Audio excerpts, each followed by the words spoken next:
All right. Hello, hello. Welcome, everyone, to the HEX Happy Hour Show. We have with us, as always, Big Kurkowski, Hey, Motley Investor. What's up, guys? All right, give me my audio clip. Oh. Motley, shut up. Well, now you got to redo it. Big K screwed it up first. All right, welcome to the show. Welcome, Big Kurkowski. Hey there, how are you guys? Motley Investor. What's going on, guys? And Crypto Vince. Hey, guys. All right. That was pretty good, actually. Yeah. Actually, it's David Feeder, DFed. They'll welcome. never know. Yeah. But we were talking in the green room. We had to get a little audio clip for Markable, or land something, whatever handle. Land whales, clout now. one, clout only one. Clout something. Who knows? He's chasing something or only one or something like that. So anyway, how's everybody doing today? Good. Doing great. Happy Friday. And shout out to DJ Cryptomatic. I'm not sure if he's still streaming. Vince is usually the one that lets him know that we've started. So if somebody could let him know. And thank you for the pre-show that he has done the past couple weeks. Totally cool, like playing us in there. So that's awesome. Thank you, DJC. Just housekeeping. Tangent, where are you? Tangent, he said he would not swing and miss at the third strike. So we will see. Lies, Tangent. Even the pros strike out 2 out of 3 times. All right, he's done. We are here. Thank you, Redfish, for the update.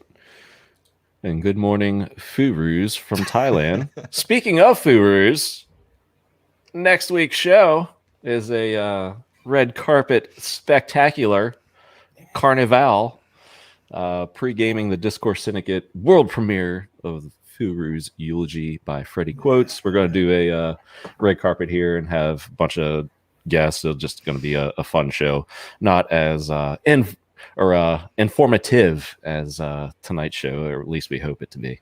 So people are still strolling in. What is up, everybody? What's up, ID Block, DJ Pauly Wood, everybody. Miyamoto Musashi. That's a new name for me. Welcome. Yeah. Howdy. And he's been around for a little bit. Maybe just not in this chat or the show. Yeah. And last, before we get started and get into the content, just a huge thank you to everyone out there. Last week's show was the highest viewed that we've ever had. So it's just totally cool. And I owe that all to Motley Investor not being here. So we know what you want, and we're going to try to beat the ratings this week. So let's do it again, guys. Big K, how you doing? Hey there, everybody. Doing fantastic. DFed, what's going on, bud? Hey, man. I'm doing great. I'm officially retired now. My 9 to 5 is over, and I'm full-time PulseChain dev now. I'm going for the worst ratings ever, all right? I like that beard, man. That's a good beard. Yeah, thanks. Getting out of the Navy is nice. I love the teeth. Yeah. Thank you. Yeah. Shining through that beard. Sorry, DFed. So you have joined the retirement club. I have joined the retirement club. Yep. And super exciting. Feels great. And yeah, I'm just gonna be working on PulseChain Validator full time. I got to get one up and running, and that's my dream. Turn my dreams into memes. Yeah, that's awesome. Awesome. And what are you drinking this evening? And chats, what are you drinking? Put it in the chat. I have a nice rum, coconut water, and ginger beer splash of. What you got there, DFed? Oh, that's a nice koozie you have there. Thank you. Yeah, I've got the stakerstore.us Job koozie just came in the mail, and I'm drinking Yingling Light, which is my kind of my daily driver. I was Nice. going to guess Nice. that from the circular shape up top there. Viking, what are you drinking? I Ale? don't know. Well, yeah, I was about to say, what do Vikings drink? No, there's like some nasty drink they mead. I'm drinking mead. I'm gonna go. I'm gonna go get a cup of mead. Mead, I'm pretty sure we're going to step up from jailhouse wine. Yeah, it doesn't taste too good, but it gets the job done. Yeah, Spike is having a something happiest of like that. hours with moonshine. Yeah, that'll do it.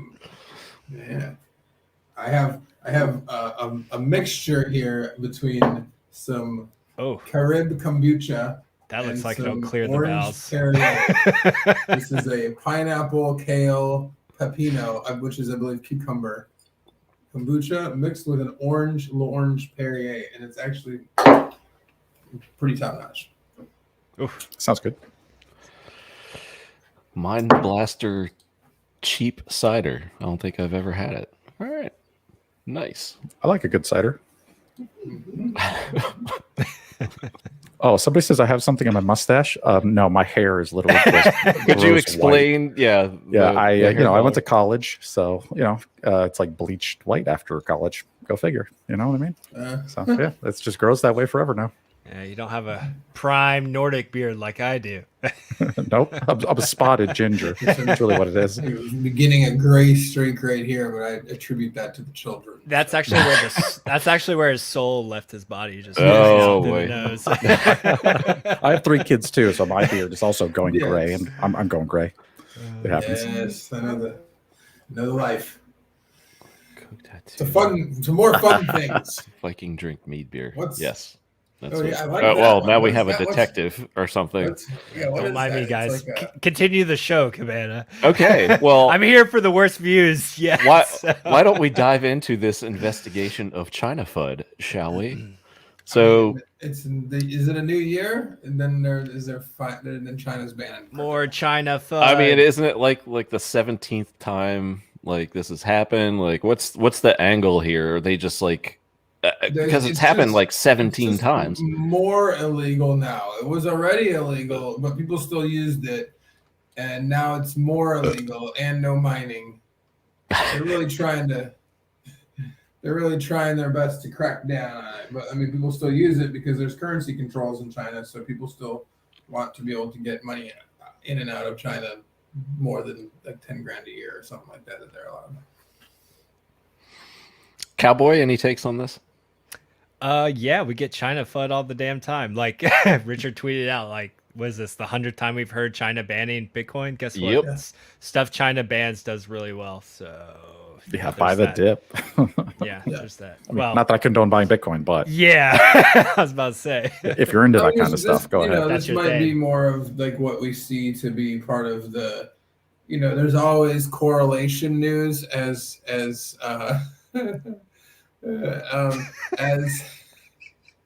Sorry. as there always is. Like your price goes down and they're like, why is it going down? Oh, China banned it, or whatever. They're just going to add correlation to whatever. So I mean, I it's just another thing that they're going to say and do. But I mean, if they've already banned it a few times, then why does it even matter? What's even? Yeah.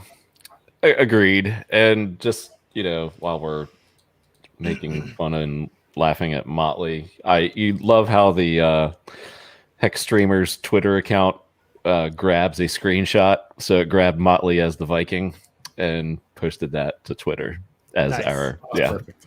That's great. So thank you, Hex Streamer's account. All right. So on that China note, what about this tweet by Mr. Kiyosaki here? Oh yeah, doom and gloom on this one. Yeah, I mean, what the heck is he like? Running some sort of angle? Like what? I mean, it just seems. I thought he liked crypto, but this is like cryptic, and it's like what's going on here? Well, Roberto? he's just saying governments are probably going to start coming out with their own coin, like Fed coin, and I agree with that, but Yeah. I mean, what's it mean for us here in the States? Do you think? it means we're not trending towards a good place in crypto. That's Yep. at least his summation, and I tend to actually agree with him. I was taking into account Richard's. I would, compared to some of us, I'd consider him relatively new to crypto because I've been Yes. watching him since before he's ever spoken about it. So he's new, he's the new guy. So we've been seeing this for years and years and years, and maybe Right. it's his first time really living that good China FUD. That's my only thought. There are certain That's true. levels of China FUD. Yeah, once you've seen it the 100th time, like you guys said, The like, the really good China It's a FUD. joke at this point. Yeah. All right, Big K. Anything? What's your crystal ball say? Like, is Bitcoin? Could it conceivably be in trouble years down the road, or like is like the Fed just going to try to make crypto like the dollar and digital dollars, and that's it? And I don't think with the money that is in the trillions or whatever it is of dollars that are in crypto and the billions and billions that are in Bitcoin, I mean, there'd be severe blowback. If it were banned in the United States, then the money lost in this country, it would just go elsewhere. I mean, you would piss off a lot of very intelligent, rich people that would just move. I'm moving. Deuces. Yep. Yeah. Okay. Thank you. Motley's hissing at you, but I'm gonna agree with the flaming cat below me. Yeah. Right. BK's I love you, step Ski ahead of Cat. me. this is You're not my hero. Ski Cat. I'm Ski Cat's like evil cousin. Also a Right. lot more poor. Yeah. All right, well, ladies and gentlemen, now that we've had the China discussion, we've gotten that out of the way, we have a very important moment on this show. The third time is indeed the charm. Welcome, Hex Tangent. Oh shit. Yay! He made it. He found it. I fucking made it. Can you guys hear me and see me? Oh yeah, Yeah. totally. Yeah. How are you feeling? Yeah. Did you just get up? Shit, it's been a wild night. I just got home. Shit, What it's is it, like been- 4 a.m. there or shit's been something? Wild. Yeah, How you guys been going? Good. Doing good. Oh, great. fantastic, man. we're just getting started. Yeah. Our night's beginning. Your night's so, ending. wait, so it's happy hour. Let's do it. Let's drink. Cheers, man. What you got? Absolutely. Cheers. I've got a bowl of rosé that my mum gave me. Oh, nice. Straight from the bottle. We go straight Not to like it that. here on Not it. like that. Speaking of which, I'll grab a fresh one. BRB. Is this? Wait, is Motley on is that a meme? Is that a meme filter? No, Yeah, no, I that's mean, just yeah. how drunk you are, brother. Yeah, that's just how I look, bro. This is how I It's look. like Alright. a baby face, but this is a little ridiculous. Let me tell you about my night. I started off at a Mexican bar where they had like margarita trees where they bring a tree full of margarita drinks to your table. So it's like an entire tree, like it's like a Christmas tree where everything on it is a margarita. That sounds amazing. Imagine that. So like at Sounds one like a good point, I let a chick take a sip out of my drink and she just drank the entire thing. And I was like, what the F? She just drank my entire drink and then realized there was an entire Christmas tree full of margaritas that I could just go back over and grab another drink. So I wasn't even mad. I was like, all right, I'm going to grab another drink. That's how wild that shit was. And then we went across the road to another event and it was just wild there as well. And I just got home. And yeah, so it's happy hour time now. Nice. Or cheers, man. Cheers. Good to have you here. Yeah. So what are we talking about? What's the topic of conversation? Well, Was we're China FUD. Yeah, it was. Moving through that one Wait. pretty quick. Boy, yo. I got in people's ears tonight. They weren't even crypto people. I was like, I'm sorry to interrupt your conversation, but I just have to tell you today, if you have an Apple device, if you have an iOS device, you can now tip in Bitcoin on Twitter. And yet the recycled China FUD for the 1,000th time that China's banning Bitcoin has crashed the market. That's how fucked up this shit is. I was like, if you have an iOS, because I don't have an Apple, I don't have an iPhone, but I was like, if you have an iPhone, go on your shit, go on Twitter, you'll see you can tip in Bitcoin. That shit is what that is madness. That should make the market go up. Well, it's And not yet the it's not the 1,000th time this China FUD has been recycled, and that is crashing the market right now. It's I not mean, the- is it even for Hex? It's not the China. we're It's not kinda the China silent. FUD. It's not the China FUD. I mean, it's the same time like everything. Like it seems like we've been trending towards a bear market, and Bitcoin just hasn't been able to rebound ever since its last all-time highs. Like, Yeah, I think everyone always likes to like find the narrative of like why the market's downturning right now. And it's just like I. Just That's think we're- true. Yeah, I think we're just heading for a little bit of a crash here.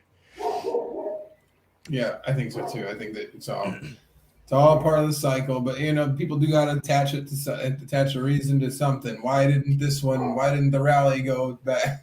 Party boy over there. Oh man, it's great. Yeah, why didn't this cycle go up past 65K? Oh, because of the China FUD or whatever. But like, it's not because of that. It's just the same bubble pattern as fucking ever. We do the bubble thing. But I mean, it does suck to it's always annoying to have more shitty news outweigh the good news. Yeah. Motley's surrounded by balloons. He doesn't give a fuck. He doesn't I give a really fuck don't. about these China FUD. Having Hex helps too. Wait, Definitely you helps. being surrounded by balloons is like being in Hex, where you're just like, I'm just having a party 24/7. Every day's a I don't party. give a fuck what's going on. Get paid every day, regardless of what the market does. That's right. Feels good. Man, I really liked your recent stream, the one about nomics. I don't know if is that a thing that we're not allowed to talk about. Oh, I that's really a perfect really segue, rated that Tangent. stream. We Yeah, wanted to really talk rated about that stream. tonight. Yeah. It's quite controversial, so I'm That sure is- Cabana watched put it on it the too. list. But That is I don't- next I- on the I- list. I So don't read let's his talk list. about it. Hello, Let's do Wealth, it. by the way. Yeah, but I mean, yeah, I watched the stream with you and Wendy's, and it brought up some good points. I mean, I did see the tweet by Clay. So there's like two camps here. Like, I guess one is like Clay's side, where we're like, oh, just asking questions. Hey now, and then some Hexicans are like, okay, who cares about this guy? But the other part of it is, and this is what gets me or just irks me a little bit, is the timing of it. And it's just awfully coincidental that it happens the following week after Con Market Crap gets a certain, lawsuit filed against them. Whale Stats Took us off. took us off. And it's like they're making the rounds. Not confirmed, but a theory. But it just like how coincidental really is that? And he's asking these questions where it flies in the face of the math on Bitcoin too, with the supply and active and non-active coins. So take it away, Motley. Yeah, so I guess I won't touch on it. I was going to touch on, there's a funny little conspiracy one going around where like Clay put like this post up about like bread or whatever, and then someone else put it right next to the coin market cap tweet earlier about Hex being greater than sliced bread, and someone was like, coincidence? I think not.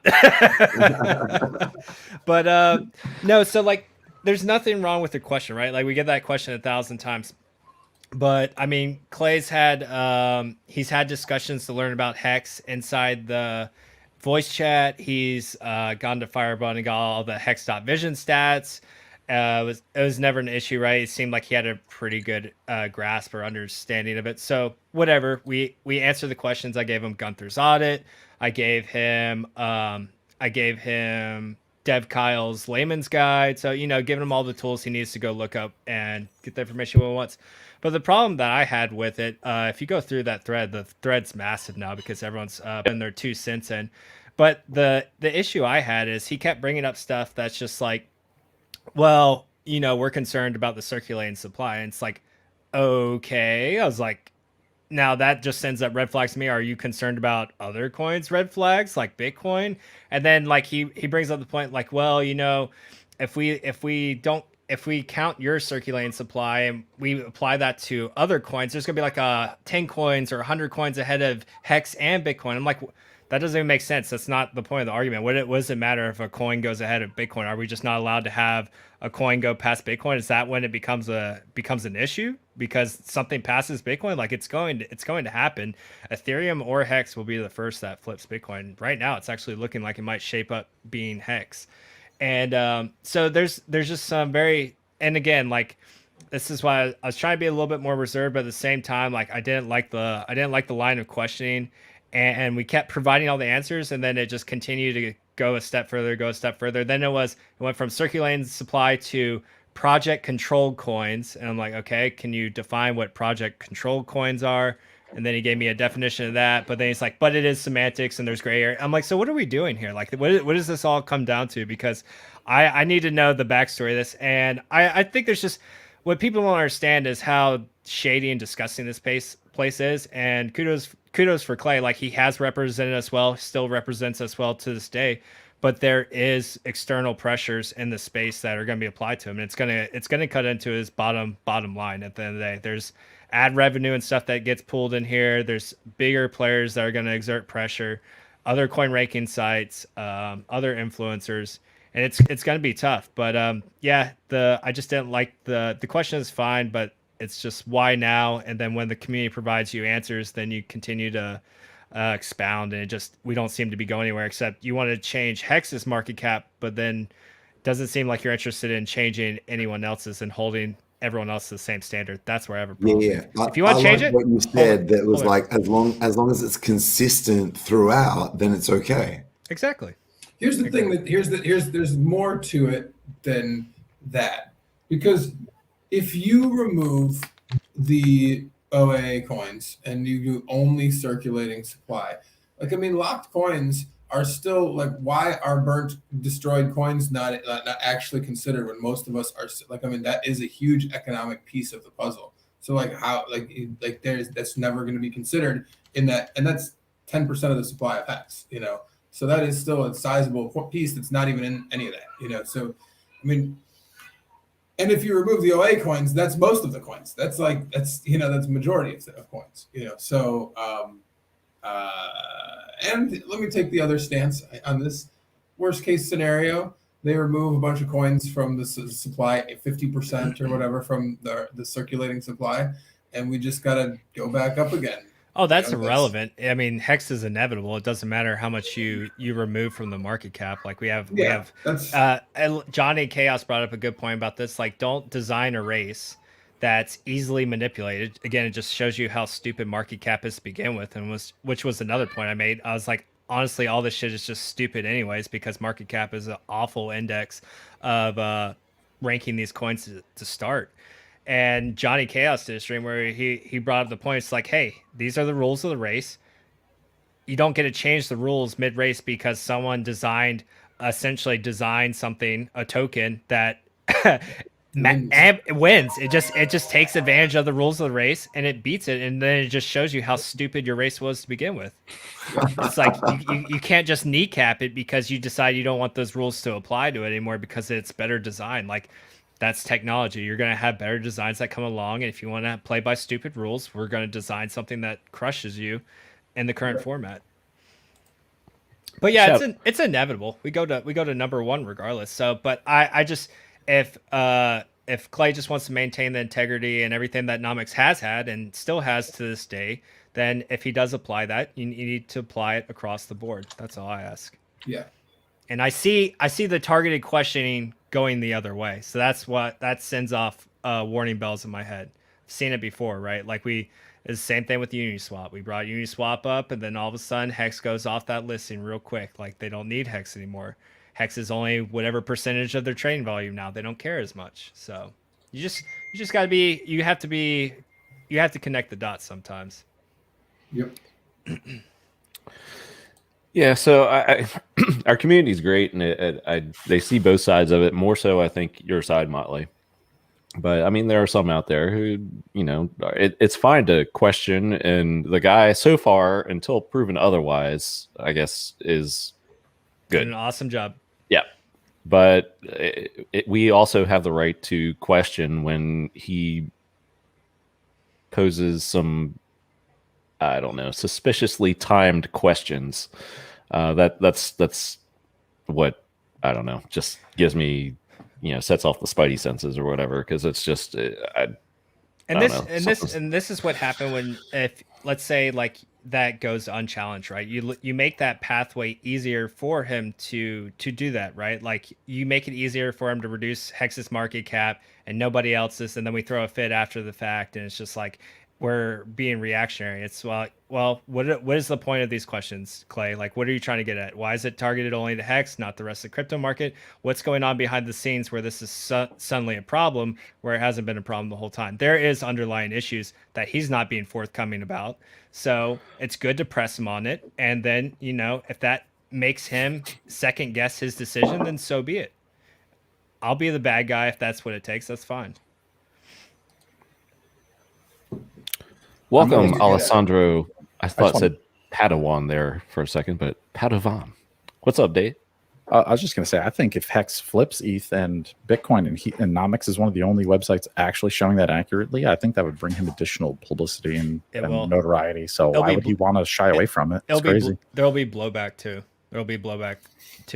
Imagine one of the largest ecosystems like Ethereum, and Hex flips it and they're like, what the fuck? Hex isn't ahead of us. Like, there'll be blowback for sure. Yep. So it's a double-edged sword for Claynomics for sure. Yeah. He's the CEO of Nomics, Gavin. Thank you, Hexagon 720, for adjusting that. Tangent, any takes on this Nomics stuff? I'm 100% with Motley. Like I saw his stream. I read the tweets. That's about it. And Tangent has spoken. By the way, Tangent, I just wanted to say I had a special message because one, Crypto Vince could not be here. Oh no! Yeah, Crypto Vince and I have tried to be on streams before, and it hasn't happened so far. One day. Yeah, get in here, Vince. I know you're watching. He called out like in advance, earlier this week because he had I think it was a family obligation, but he did want me to tell you specifically that you are his favorite Hex streamer. Oh damn, that's massive! Because there are a lot of really good Hex streamers. Yeah, that's awesome. massive. I really appreciate that compliment. That's massive. There you go, Vince. I message delivered. So all right, moving on. He is one of my favorite Twitter tweeters and retweeters. So for a long time, the only people I had notifications turned on for was Richard Hart and Vince, and now it's Mango Junkie as well. So there's a lot of people that I follow on Twitter that don't. Oh shit, my screen just went black. So there's a lot of people that I follow on Twitter because they're Hexicans, but that I don't have the notifications turned on for. And Vince is one of very few people that I have the notifications turned on for. Mad love. Well, I wish you two the best of luck in getting a stream together. Let's get him hitched. We're getting the same car. We're getting the same car. Mine's blue. His is yellow. And we've decided. I'm going to let you guys know right now. We've decided he's going to put Hex logos all over his, and I'm going to put Pulse logos all over mine. There we go. That's how we're doing it. Very It nice. has been deemed so. That's cool. All right. Well, now that that's out of the way, we have a new segment on the show that none of the participants know about. And surprise. It's called The Fuck Is This? So we'll start with Big K. Big K, the fuck is this? This is some bullshit, bro. Fuck these motherfuckers. I don't know who the fuck they think they are, but I don't like it. That's what I like. That's like, who thinks they're the funny people? Oh, then they go deleting that shit. The fuck is this, man? Motley Investor, the fuck is this? I think it's great. I think it's great ammo for the lawsuit on your ass right now. I think that's what that is. Enjoy those receipts in the courtroom. DFed. Is that Naga?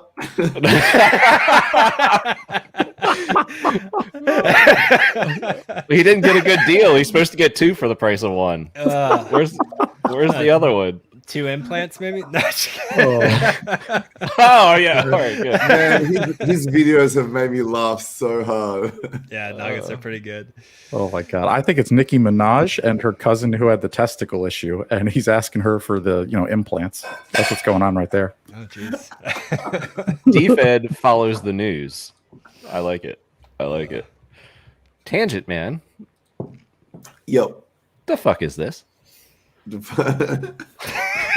I already gave my opinion. This is Naga on the boat. Naga boat. Yeah. Naga boat. All right. Well, thank you for participating. So surprisingly, I only discovered him recently when he made that video about becoming a millionaire. Oh man, you've been missing out. I'm a millionaire now. What am I going to buy? Maybe some food, maybe some pussy. Maybe both. I was like, shit. Oh, it's funny. He funded the big payday bigger than you did, so that's what got me going, man. Yeah. Oh, he was scared, dude. He was crying. Oh, did you fund the big payday, Tangent?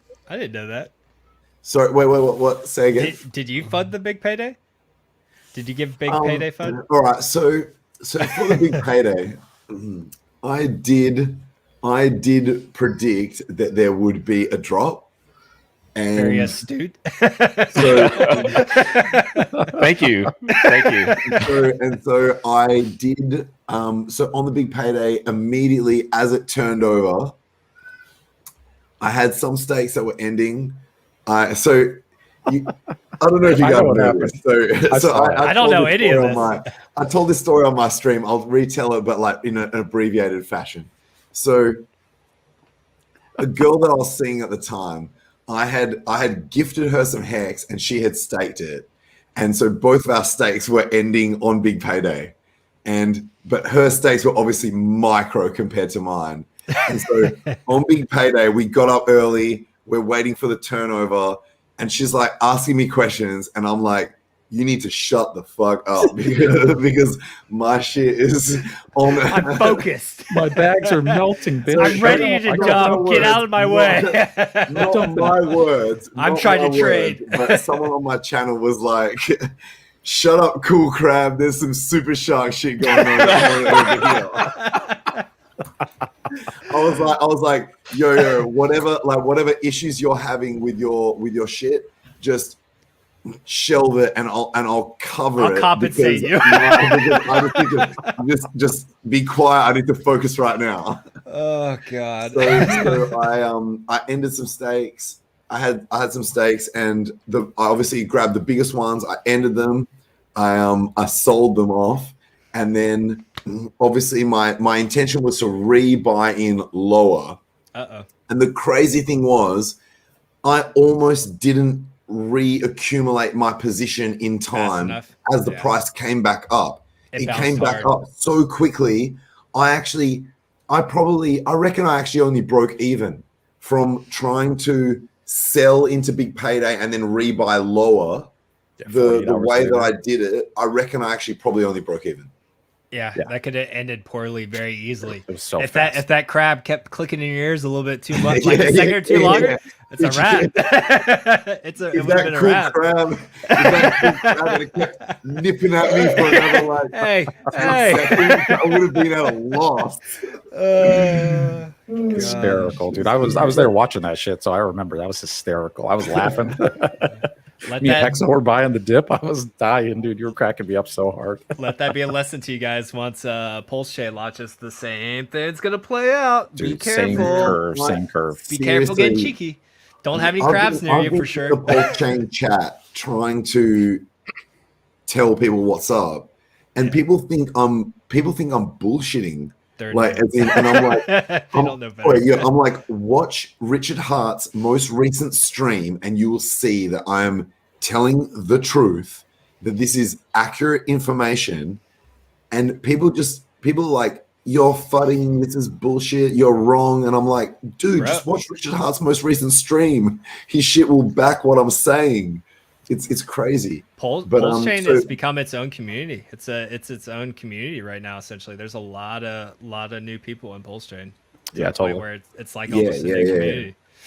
It's interesting. It's very cool. The thing that I love, it was a Wales tweet where if people are still sacrificing right now, oh my god, at 1.05 to the power of the number of days that have passed. It's like 60. Is that worth it, man?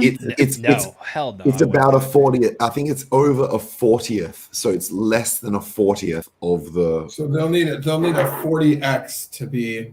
I've been like throat chopping. I've been throat chopping people that I see like that are recommending people just sacrifice now. It'll be better than launch. I'm like, shut up. I was like, I was like, do the math. Like, you know how much 5% compounding daily like that shit adds up really fast. Like that's not good advice. Just buy your hex now, and if you want a pulse allocation, just go ahead and use some of that hex once it's copied over on the PulseChain to buy some pulse right at launch, and you'll be fine. Do not buy. This is literally a kindness extended by Richard Hart to give them something that's not zero. I'm shocked. Not something that is supposed to be actually used as like let's get in now. An That's onboarding tool. Yeah, it's not and for the that and at the all. sad part is the stupid people that still sacrifice because they can't read that the sacrifice phase is over. They're going to be the ones that are bitching and spreading FUD because I only got they're 10 like, oh my coins. god, like I only got so much and like the I only price is got so 100 low. It coins. gets. It's like, yeah, you have a 40x deficit to overcome. Like, you idiot. Like you did that to yourself That'll because take you a didn't couple take months. the time. Yeah. Yeah. And that shows you Yeah. how valuable knowledge, research, and just educating yourself is. But those people are going to learn the hard way, unfortunately. Yep. All right. Well, going through chat, we try to answer as many questions as possible as best we can. Some of these are accounting questions, so it's kind of I'll like answer them. I bet you will.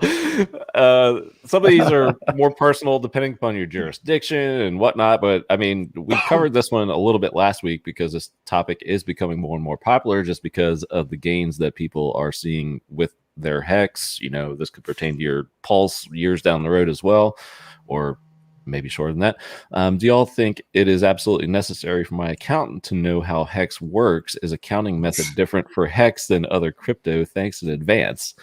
Well, I mean, we covered it last week. So the quick and dirty is Kinetics has put in some work on this, and it depends on who you talk to, first of all.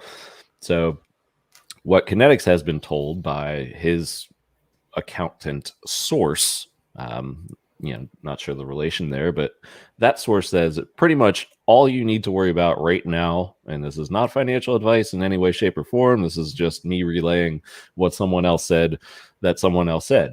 But what goes in and out of your Coinbase account is pretty much the most important thing right now. That is what, that's realized versus unrealized. That can be easily seen. I know governments are, hiring all sorts of tax collectors, or at least they're trying to, or they're threatening to.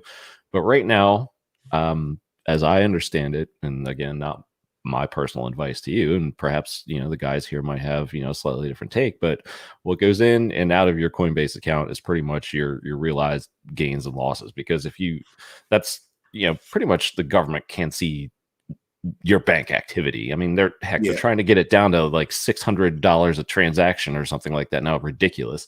But that's my take on it. Anybody else want to jump in? I think anything that you have done on an exchange, you need to assume that is public knowledge. Correct. Agreed. So even centralized exchanges that are not technically like, in your jurisdiction or anything like that, you need to assume that those exchanges could be subpoenaed for your records and that sort of thing. Even Staker app, with the Staker app with the smart wallets, you sign in through a Google account.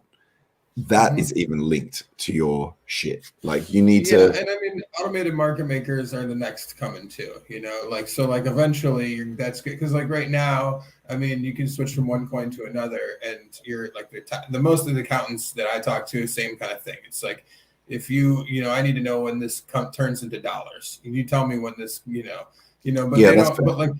But that's not the whole story as we know it. You can day trade the shit out of coins off on Uniswap all day. And if they actually went through your Etherscan and saw where your realized gains were, if they went that route, and said, oh, each of these exchanges is a taxable event, that's something that can be changed down the line. Now, I don't think that they're going to go back and, take money from people in the past, but going forward, I think that can be the next thing that they might try and. You guys tell me if I'm speaking out of turn, but I think this PulseChain fork is a real opportunity for people to be able to have something that is split away from something that is linked to them. So basically, I get what you're saying. Yeah, go ahead. You know what I mean? So with the PulseChain thing, there's a split there. There's a gap there that you can basically be like, oh, this PulseChain stuff that's separate from whatever else I've been doing. You know what I mean? So to a certain extent, I'll be honest. I think that that like your safest, if you're talking, I mean, like right now, the best method of like keeping your shit totally off the books, if you wanted it that way, is to mine your own coins to a separate wallet that you don't know, like that you, and if you're not doing it, if you're not mining coins to a wallet, mining's one way. I mean, that's the best way. And I mean, there's also Tornado Cash, I mean, that's your other option, really, or Monero. I mean, but I'm gonna give you guys another option. But I'm gonna give you guys an Easter egg. So here's the deal, right? Say you've got some crypto. Say you got some crypto that's like off book. That's like, you're like, here's some crypto that's off book. No one knows I've got it. But how do I bring it back into the real world? So you launch a series of NFTs, right? You've created some art. And then someone, it's yourself, buys those NFTs off yourself for $100,000 per NFT. You got a series of 10 NFTs. You buy those NFTs off yourself, $100,000 a piece. Whoa, I just made $1 million because there's so much hype around these NFTs. Bang. That's your way. Oh yeah, NFT that's your hype way is, to bring your off-book crypto gains back into the real world. I just sold these NFTs. I made these little NFTs. They're like some JPEGs. They sold for $100,000 each. Whoa, who would have known? That's how you bring your. Yeah, I mean, I've imagined there's that there's a lot of back alley money laundry kind of things going on in the NFT world. I have NFTs are all is like, oh wait, actually I saw a article recently where Snoop Dogg had bought a bunch of NFTs, and I'm like, you rookie. Oh, it's like $17 million worth. If you're buying NFTs and it's not buying it off yourself, you are a rookie. You guys see that article that Snoop Dogg has got spent like millions of dollars on NFTs? Ridiculous. Yeah, it's like 17 million, I think. I felt bad for him. I was like, poor Snoop. Oh man. I was like, oh, Snoop Dogg doesn't know how to crypto. But you're right. He probably is laundering it. So I'll answer the tax thing real quick. I have not spoken to my tax advisor yet, but I'm going to, and I'm hoping to do. So all of my stakes were over 1 year old. So I'm hoping to just pay the reduced capital gains tax because it's over 1 year. I can prove it, and I'm going to pay reduced tax on mine, and that's all I'm trying to get out for what I have done. Keep it simple. Yeah, I'll tell you another thing that people are doing.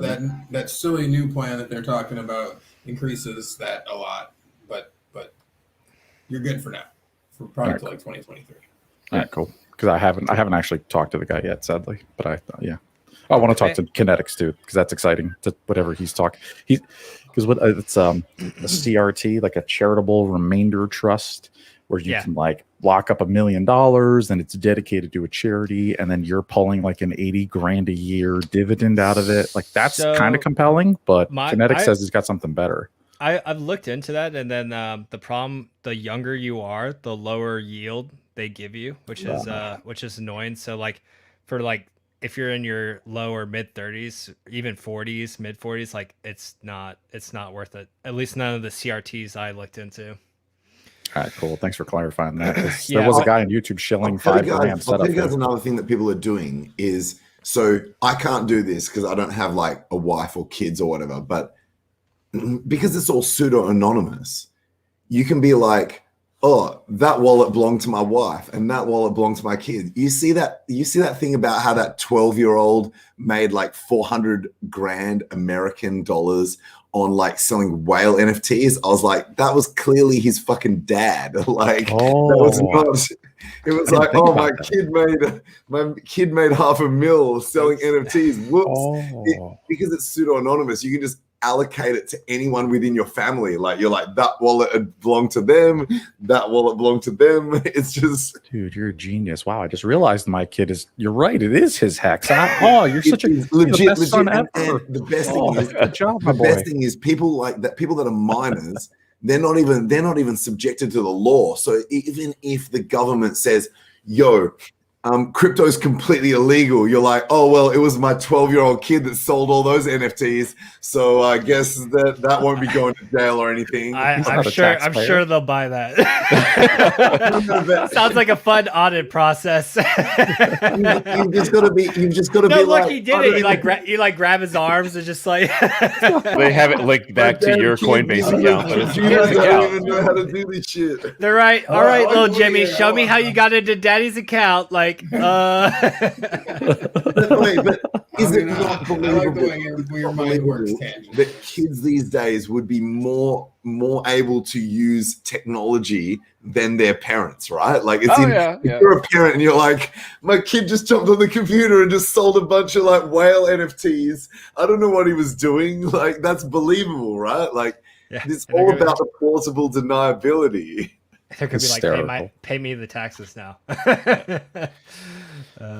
Hey, real quick, shout out to Goldstar1337. Awesome stream, guys. So pumped for the future. Love from Hex Norway and Hex Nordic. I bet you're probably in a good mood over there. Because aren't you in like Sweden free now, or is that Netherlands?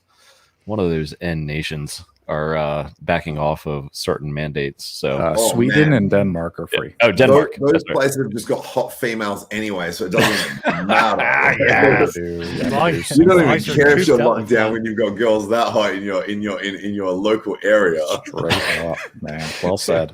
They do have good genetics. That's for sure. All right. Adi, I have liquid hex. Should I wait for Pulse and Stake or Stake today on ETH? Is this where you got the filter, David? Oh my god. While you answer this, I'm Come going at to me, take bro. Bro, What's up?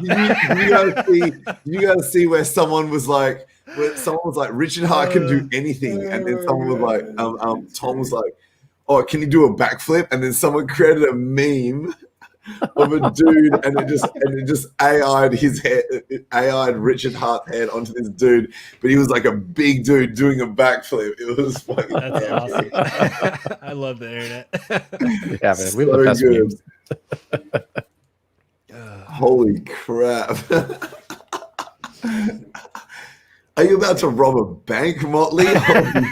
Like shit. this. So what was the question, Cabana asked? Yeah, dude. Are you a jellyfish All right now? right, I'm starting to get why Joker might like doing this stupid shit. It's addictive. It's kind of fun. I think the actual question, the one on screen here for Addy, is you've got sure, liquid wait. hex. I mean, if you Wait stake for now, Pulse. if you stake now, then you get a copy on both chains. If you don't have stakes, I highly recommend getting some stakes. T-shares are the thing to have, and they only get more expensive, and they're not going to get any cheaper on Pulse either in Hex. You know, so Correct. like buy it now, get 2 for 1. You know, Get your ladder built. I completely agree. Build your ladder Yep, out, build the ladder. Yep, at least with yearly stakes. Start at the 5.555, then 14 years, 13 years, 12 years. Build that ladder, and then do whatever you want. Yep, I love it. It's like I start everybody off. I give them a little bit of hex, and I'm like, "Yep, here's take that and put it out 15 years, and then now you do the rest." You know, now it's all you. I was trying not to create any new stakes until PulseChain came out, and then I had stakes ending, and I was like, I need to restake. I was like, I need to restake this shit. And so because I was like, I don't want to, because we don't know what the Ethereum fees are going to become, right? We don't know what the ETH price can become. I was like, I am not creating any new stakes until PulseChain comes out. And then I was like, I definitely need to restake this shit. And I restaked it. I mean, I think even just a single T-share at this rate, with price appreciation where we're going out, like I find it very hard for even very long stakes not to be profitable, because the rate the T-share price is going and Hex is appreciating, like it's going to be astronomical 5, 10, 15 years out. Like it's going to, oh man, I paid 5,000 for gas. I'll unstake my 8 million today, or I'm going to wait till Sunday until it's $3,000 to unstake, you know, my $1 million stake. Yeah. So I mean, it's like- soon before you know it, it's going to be more than 20,000 hex for one T-share coming soon. And then on PulseChain, because of the cheapness of PulseChain, it's going to go even faster because people are going to be doing daily stakes like crazy because it costs a penny or whatever. So yeah, it's just going to ratchet up. So that's one opportunity though. In Hex, the T-share rate should climb a little slower over time, but not much better. Today's the best day, and that's just the way it will always be. It's that the best time to get into Hex is always yesterday. Yes, and then the second best time is today. Yeah, today, right now. I found when I was at the like 300x position in Hex, I was like, I can't be shilling this to my friends when I'm up 300x. And then shortly after that, I flipped to like, I need to tell all my friends about this because this is going to. Well, it's also another pivotal point in Hex's history, right? Like we had the big payday, and now this is like a second big payday, if not bigger, because you're doubling your Hex bags. You have the ability to go and buy Pulse on launch. Like I think this will be a larger event than big payday. So like if you can get all your onboards and get them double their bag and the opportunity to get in the ground floor of Pulse, like why wouldn't you do it? So like I've expedited my onboarding efforts as well. And like today I onboarded someone for 10,000.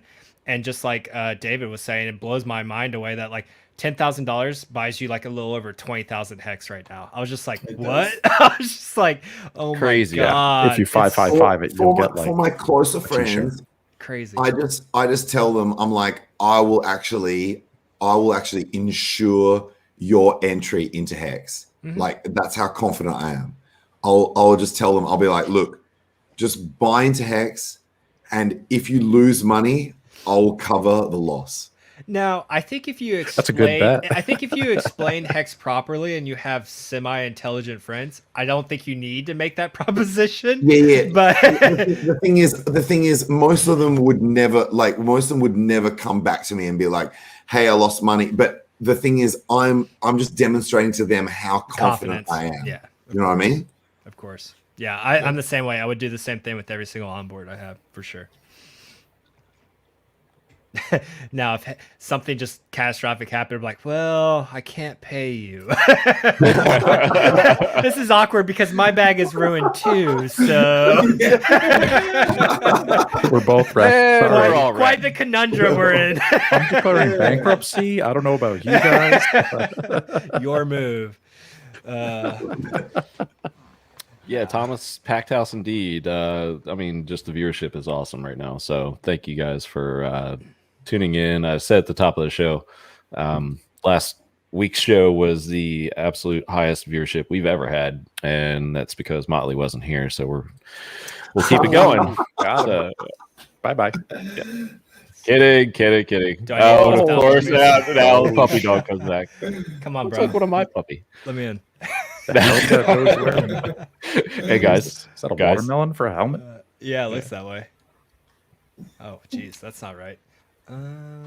Yeah, don't mind me. Keep going with your The topic. astronaut. all right, yeah, all right. Yeah, Um, I'll continue to increase your ratings. Don't worry. Eves. I'm a green alien right now, and I'm on a green screen. That's what's not. Oh, okay, that makes sense. My bad, Yeah. my bad. Yes, testnet conversations coming up. When testnet? When testnet conversation? Yeah, that's When coming up. testnet? Let's see.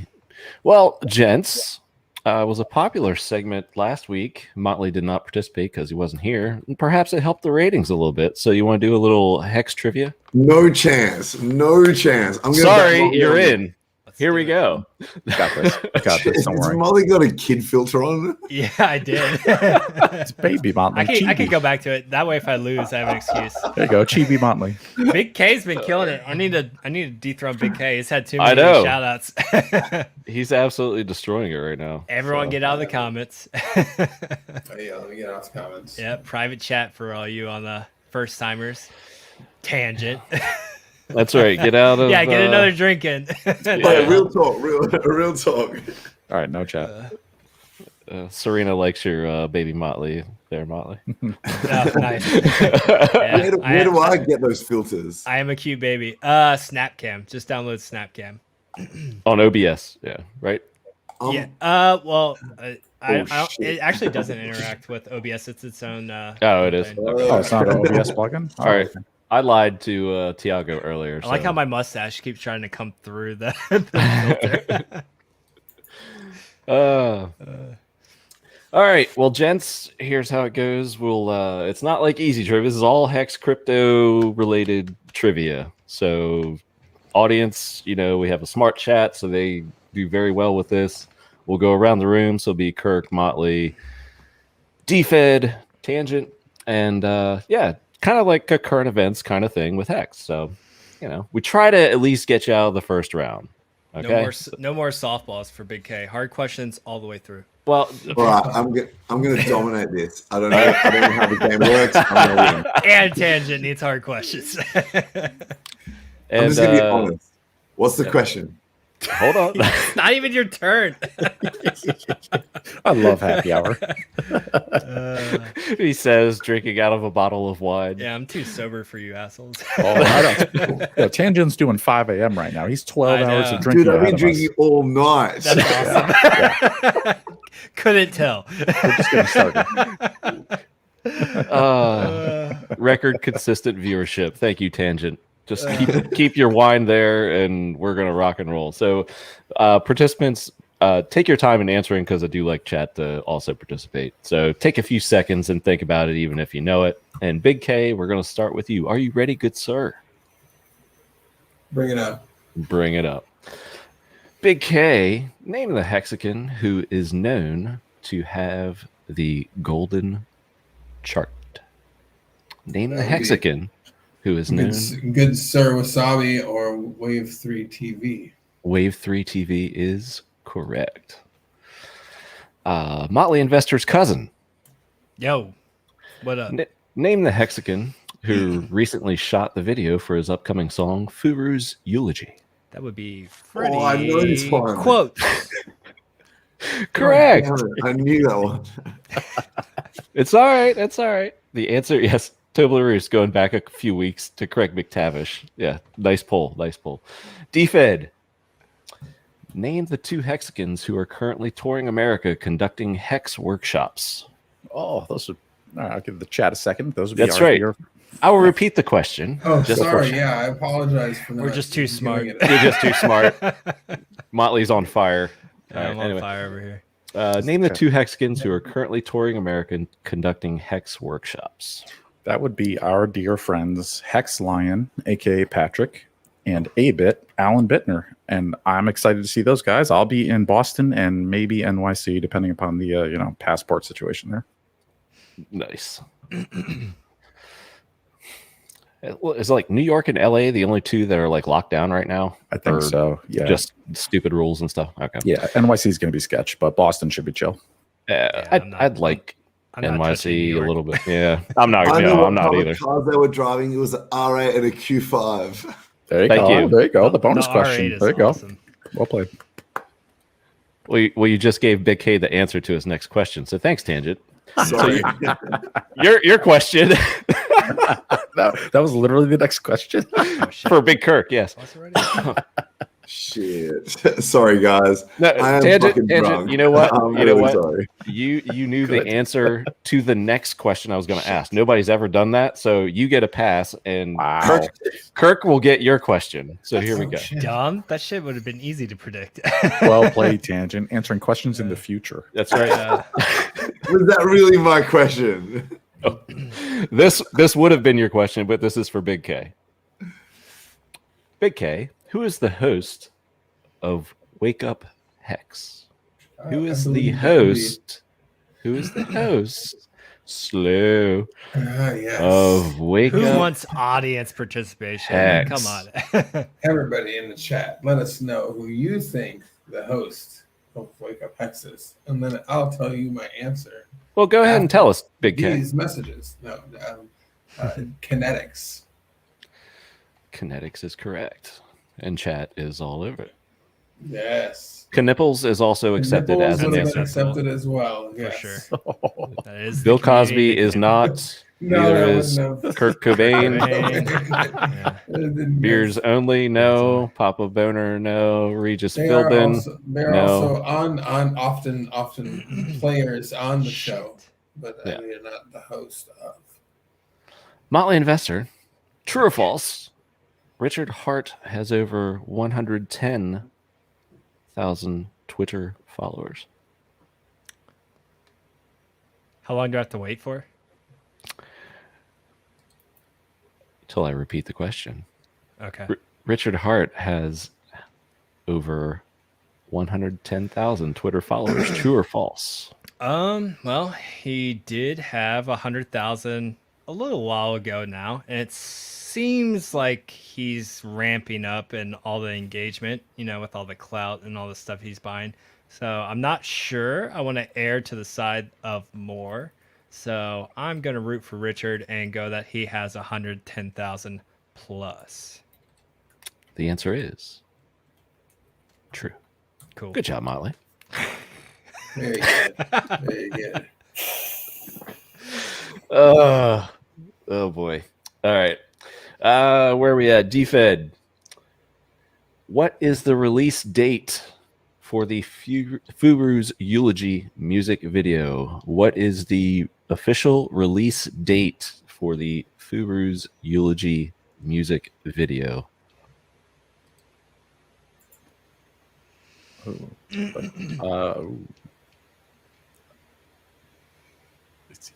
He doesn't like you, Uh-oh. David.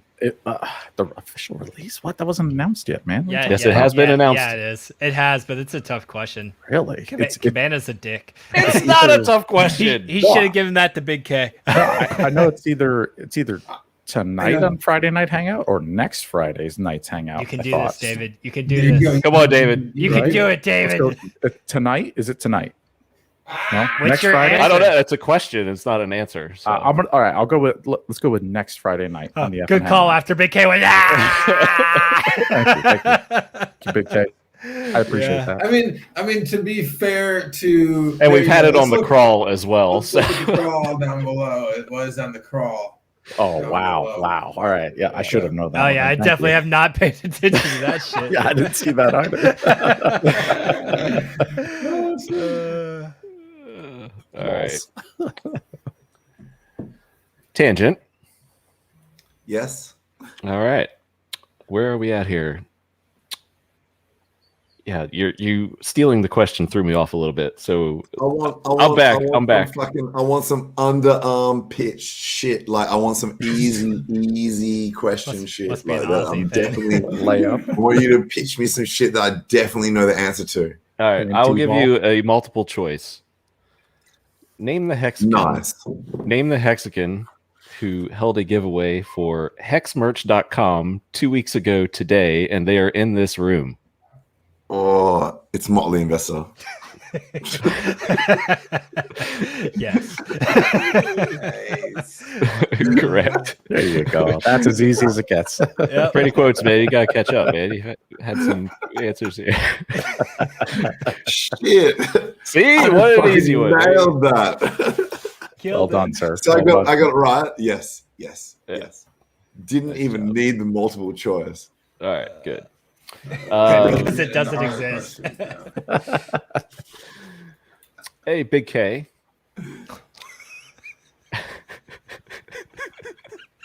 Oi, thank you for low pitching that shit to me because I'm fucked.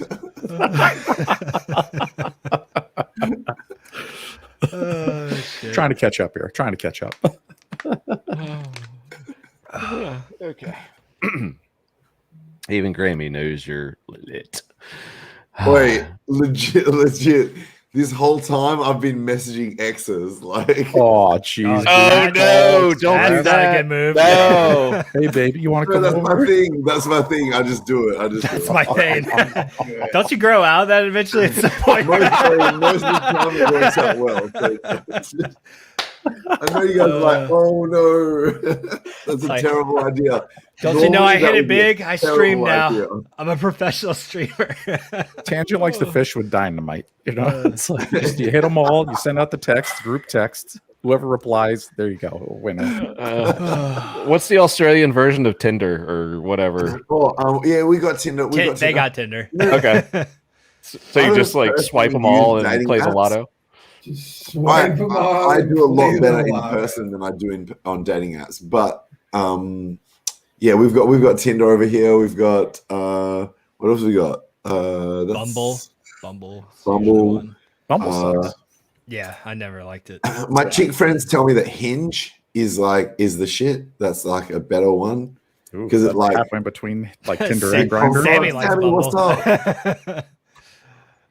No more alcohol for the guy. on the no left. alcohol. Wait a second. Is that me or this guy? Sorry, guys. I think we know who that is. Okay. No, my profile picture in Tinder is just a screenshot of my Staker app, and I get lots of swipes. Let me tell you. Nice. That's I should have asked you guys. I Also should have not asked the you move. guys how. Chat is like cracking. Where are we at right now? Whose Where question? are we at? Where we're at? Can you guys see? My? was it. I'm virtual assuming it was girlfriend? Tangent's question, probably. But Tangent got his right. He's winning. Oh, I mean, I have no idea who it Oh was. yeah, on. Who I'm answered winning, the last I'm one? winning. This is a mess. All right, David. if I'm winning, David, let's maybe? go. I think it was David. So Am I up? Oh, yeah, no. You answered it because it was the Freddie quotes one. So I think it's Tangent now. I knew the answer to your one, Motley. Which Oh was wait. Fred- Oh yeah. Wait. So now it's Big K. you're God, right. Okay. this- Tangent Host just got his right. Host, do your job. I can't keep up with this. You got one job and you suck at it. It is all over the Gosh. place BRB. tonight, man. I love it. It's awesome. Okay, so Big K. Earlier this week, Richard Hart did an emergency live stream because what website got hacked? Bitcoin.org. Bitcoin.org. Oh wait, I gotta think about it. No, he's just was taking his time. thinking- It was just maybe it was another one named. What was it? Chat, tell us. Write your messages below. Also like and subscribe and Hit the bell for All right. notifications. We have a lot of other things to get to here. Go The ahead. answer is bitcoin.org. .org. They got hacked, dog. Dog. Naughty. They did. Naughty. All right, Motley Investor. Balls. Take your time, Motley. Earlier this month, a rather famous wallet began buying Hexican. What's the nickname for the entity who owns this wallet? God, What? whale. Yes, and another term that starts with a G. Genesis whale. Very good. Yeah. You're so serious with that cartoon look right there. Am I though? You Am are. I? Dead You set. are. yeah, it really is. Handsome. That's actually I- quite serious. I'll go back to the baby. Baby for the rest. Shout out to our Polish commenter who I just missed the comment. But what's up? Thank you for tuning in. Good shout out, bro. Just for that, DFed. uh, Richard Hart recently had a meetup. What country was that in? Poland. Very good. Polska. There you go, Motley. Thanks. Easy ones for everybody else. you're Tangent. welcome. Yo, Still texting. sorry, Texas. I'm Can you at least let us know if fucking anybody's I'm responding? sorry, I do this all the time. This man doesn't show up like He's got 3 a lot of times in a X's. row. Now Every he's over time here I get drunk, texting I message X's. X's. It's fucking. It's a It's an terrible thing. addiction. I mean, did you have any on the line or anything? Yo. Attaboy. So, That's but nice to That's show. actually- I wanna it's get also involved not in good. this game. Am I still winning? Yeah, you're winning. You're bro. you're in it. winning. So as You're long as winning. you're on the screen, All you're, right, all right. you're in. All right. Tangent. What famous Twitter trader apologized earlier this month for disrespect shown to altcoiners? He was also forgiven by Richard Hart. Fuck, I feel like this is a big deal. But I think there was an article about it, actually. wait up. Someone that apologized. Wait. I'll say it again. What Yo. Someone apologizing at all is a big deal in the crypto space. That virtually never happens. Yeah. So what famous Twitter trader apologized or trader that's on Twitter and everybody knows him, apologized earlier this month for disrespect shown to altcoiners and was also forgiven by Richard Hart. Fuck, I do not know the answer to this question, but I want to know. That's massive. That's fucking massive. That virtually never happens. Like, it never happens that someone admits to their wrongs, except for me. I do that, but like, as in the broader crypto space, virtually no one admits to being wrong. Yeah. And then Richard Hart fucking acknowledging someone for that, that's massive. Is this even a real trick question? This didn't even happen. Final answer, trick question. It did, and chat is all over the place, but I have seen one or two answers. This didn't happen. It's a trick question. This never happened. Take a guess right now. I think that's his guess. Okay. Did other people on the stream get bonus points if they get it right? No, No. that's not how it works. You just get thrown off the screen. Or do I get booted? From the You get stream? booted, but you'll have more time with the X's. Shit. Well, I guess I'm drinking alone again. We'll be back. We'll be back. The We're here in correct spirit. answer is Crypto Ewok. Got it. Peter Brandt. I don't remember who that is. Peter Brandt. BMA. Congratulations. A lot of you got the wrong Peters. You got the first name right, but yeah. I would have gotten that wrong. I figured, like, he I would- was saying Peter Brandt. Damn it. I Perhaps- also don't care about the other influencers, so Is That Tangent doesn't gone? help. What happened there? no, he He got lost. it wrong. Hey, his answer was trick question. It was close. It was close. But That's close. They're almost. That question was almost that irrelevant. that almost suffices an answer. Live update from the text chamber. All right. All right. Busy at work. Giving no fucks about us. He's hard at work. He's busy. He's got connections to make. Said sweet. I should have got out sooner. Connections. Yes, connections. Hey, Big K. Yeah. While in Poland, Richard Hart tweeted a picture with what make of car he's presumably driving. What make is that? Take your time. I'll repeat it once more. While in Poland, Richard Hart tweeted a picture with what make of car he's presumably driving. Was it? I believe it's a Porsche. Am I wrong? Yes, you are. Yep. I feel like being evil with this goatee. Get wrecked, Big K. It's definitely a Ferrari. Ferrari, bro. Ferrari. Yeah, that was the other one I was leaning towards Ferrari. You can get rid of me. Bye, buddy. Well, Motley, I think you can. All right, you're next, right? Yeah, it's down to you David, too. Yeah, David. I mean, if we technically both get it wrong, Big K would come back. So Yeah. All right, Motley. Yep. At the meetup in Poland, Richard Hart received a gift from a girl named Julia. What was that gift? What the fuck? got a random gift. Oh shit! I know it is. Oh yeah, because he tweeted right. about it and he said it multiple times on screen. I'm like sitting there. I'm like, I have no idea where someone came. I have no idea. I'll give Chad a second, and then I'll throw it out there. A vagina pig. There might have been a few of those. Yeah, it's a plant. Correct. Yeah. Answer is plant. I was hurting for a second. I was like, I have no fucking idea. Then I remember seeing the picture. I was like, okay. Whew. Of the plant.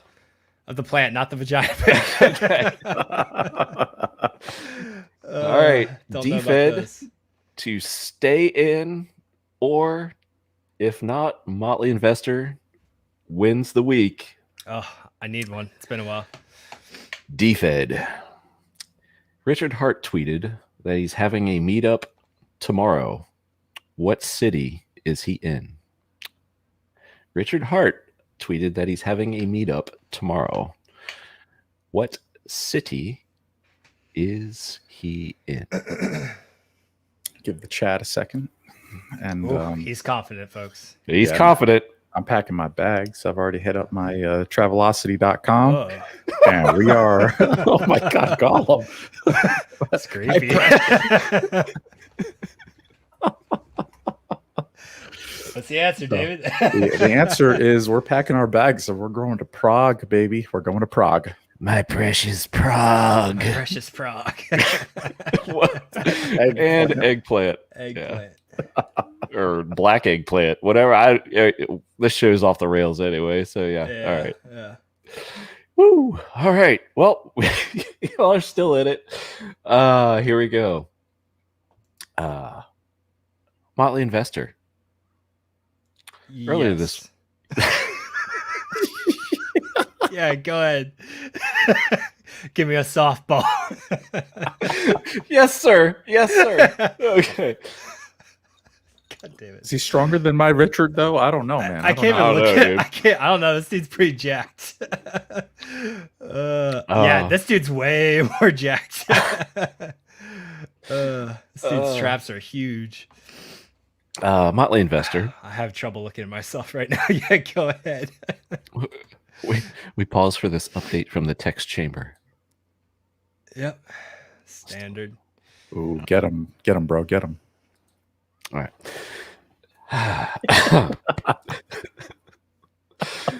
All right. Earlier this week, Yes. you look you look awfully thin, Motley. Awfully two-dimensional. Yeah, very flat. Not a lot of girth. Listen here, David. Oh my gosh, man! All right. Stupid. Give me the question so I can change the filter, damn it. I'm stuck on this filter now for this question. All right, brother. Consistency is key here. All right, Motley. Earlier this week, Richard Hart Oh god. tweeted a question asking for some nice Richard Hart nicknames. Name one of the nicknames he mentioned in that tweet. That he mentioned? Richard Hart tweeted a question asking for some nice Richard Hart nicknames. He changed Question his name or- to, he named, Question or changed his- request? He changed his name to 10,000X during that. Name one of the Did you do your that was a nickname? He literally changed his fucking name to that cabana. Name one of the 10,000. nicknames he mentioned in that tweet. The God Founder. You are correct. I didn't think about that one. All right, I need to find a new filter ASAP. All right, DFed for Hexroids. DFed to stay in, or Motley gets the title for the week. In a recent article from the International Business Times, the headline read that Hex will reach $1 much faster than what other cryptocurrency? Donkey. In a recent article from the IBT, the headline read that Hex will reach $1 much faster than what other cryptocurrency? Wow. All right. I do not know the answer to this one, but I'm going to give a guess. Chat does. Chat's on fire. What is your answer, DFed? My answer is Dogecoin. The answer is Doge. Oh, that was a pure guess, dude. I didn't read I don't rate those IBT Times shit. So yeah, that was pure guess. Oh, Richard tweets them out, so you know. I see the tweets, but I never Straight from the go in heart. there. Okay. Whew, I got lucky on that one. That was close, man. You almost had me, Motley. No, almost. Whew, I love trivia, though, man. I'll tell you. 2 weeks ago, when you guys were doing animals and shit, I was nailing those, man. Oh, I love You were that nailing the voice. animals? Yeah, and I was totally Oh. it was Motley, right? Who was doing the hyena with the biggest jaw grip. Dude, I was Yeah. like in the car driving to DC to meet you guys. And I was like, Motley's got it. It's the hyena. Yeah, bro. Yeah. Hippo. It's Yeah, the I fucking didn't. hippo. I didn't even bro. think Fuck about that. Well, shit. Fuck I those could give hippos. you like the order of the top 20 bite force animals now. After that, I was so pissed that I got that bullshit question. I could literally list it off. I was actually surprised like gorilla is number like 3 or 4. Oh shit. Yeah, I gotta learn that shit, man. That animal one got me. yeah. Oh, just tangent there, cracking each other. Okay, woo. There we I can't. Oh shit! He just spilled that whole bottle of wine, yo. Here we go. Motley Investor. Yo. Cool player. In a recent video, Richard Hart unveiled a new Burberry bear pertaining to what crypto? In a recent video. Oh, I don't know the answer. Come on, audience, get in there. Put in your votes. Put in your votes. Actually, like I'm not like 1,000% sure, but I like was falling asleep to it. I'm pretty sure I was still awake during this part, so I think I know. And what is All that? Ethereum. The answer is ETH bear. Yeah. That was like right at the point where I was falling asleep too, so I snagged that one barely. DFED. Oh, these are like hex gradient. That's pretty dope. Sorry. Hey, I like this. That's pretty cool. Yeah, that's what I'm saying. Matching my shirt. No Wake Dog, not BitConnect. Love your answers though. Keep them coming. DFED. To stay in, or Motley is champion. I won't quit. I'm putting up a fight. Earlier this week, Richard Hart tweeted, "Imagine if the billions of dollars spent on mining machines, which destroy the environment, were instead used to increase the what price?" Earlier this week, Richard Hart tweeted, "Imagine if the billions of dollars spent on mining machines, which destroy the environment, were instead used to increase the what price?" I think I saw that tweet and I like stopped reading halfway through. I think the energy argument is the weakest out of all the arguments. I don't recall that. I'm going to give another guess. That's another guess. All right. It's a 50-50. I'm going to say the Bitcoin price. If it was used to raise the Bitcoin price, that'd be better than buying mining rigs. Very good process of elimination. Baby, love it. I think only a couple people got in the chat. That was a little tough one. Good job, Dave. Thank you. Motley is forking Ethereum. Oh wait, no, he's not anymore. You need to do the fork when we do the pulse chat. I like these glasses though. Okay, I'll be the fork. You gotta do that when we have our PulseChain chat here. Hell yeah! I need the spoon so I can do like the Neo thing right now, but that's all right. There is no spoon. There is no spoon. There is no spoon. Speak about it. Are you guys excited for that? Maybe the new Matrix movie is There Is No Fork. I know. The Wachowski sisters are putting out another Matrix. Oh my god! I hope it's good. I hope so. I always worry about them when they do it so far from. I'm hesitant. I'm cautiously optimistic. Let's put it that way. Yeah, same. Because I love the Matrix, and I felt the two sequels after that were they didn't hold true to the original. Yeah, I think they got progressively worse. In my opinion. I agree. Exactly. Yep. Thank you, Cabana. Thank you. But the first one was just outstanding. Yes. Best movie ever. Fork died. No, Fork is here. I'm back. All right, Fork. Yep. Here we go. Yesterday, Richard Hart tweeted, "Bitcoin and Ethereum are backed by destroying the environment. Proof of work, LOL. Hex.com is backed by what?" You let me know when it's okay to answer. Yesterday, Richard Hart tweeted, "Bitcoin and Ethereum are backed by destroying the environment.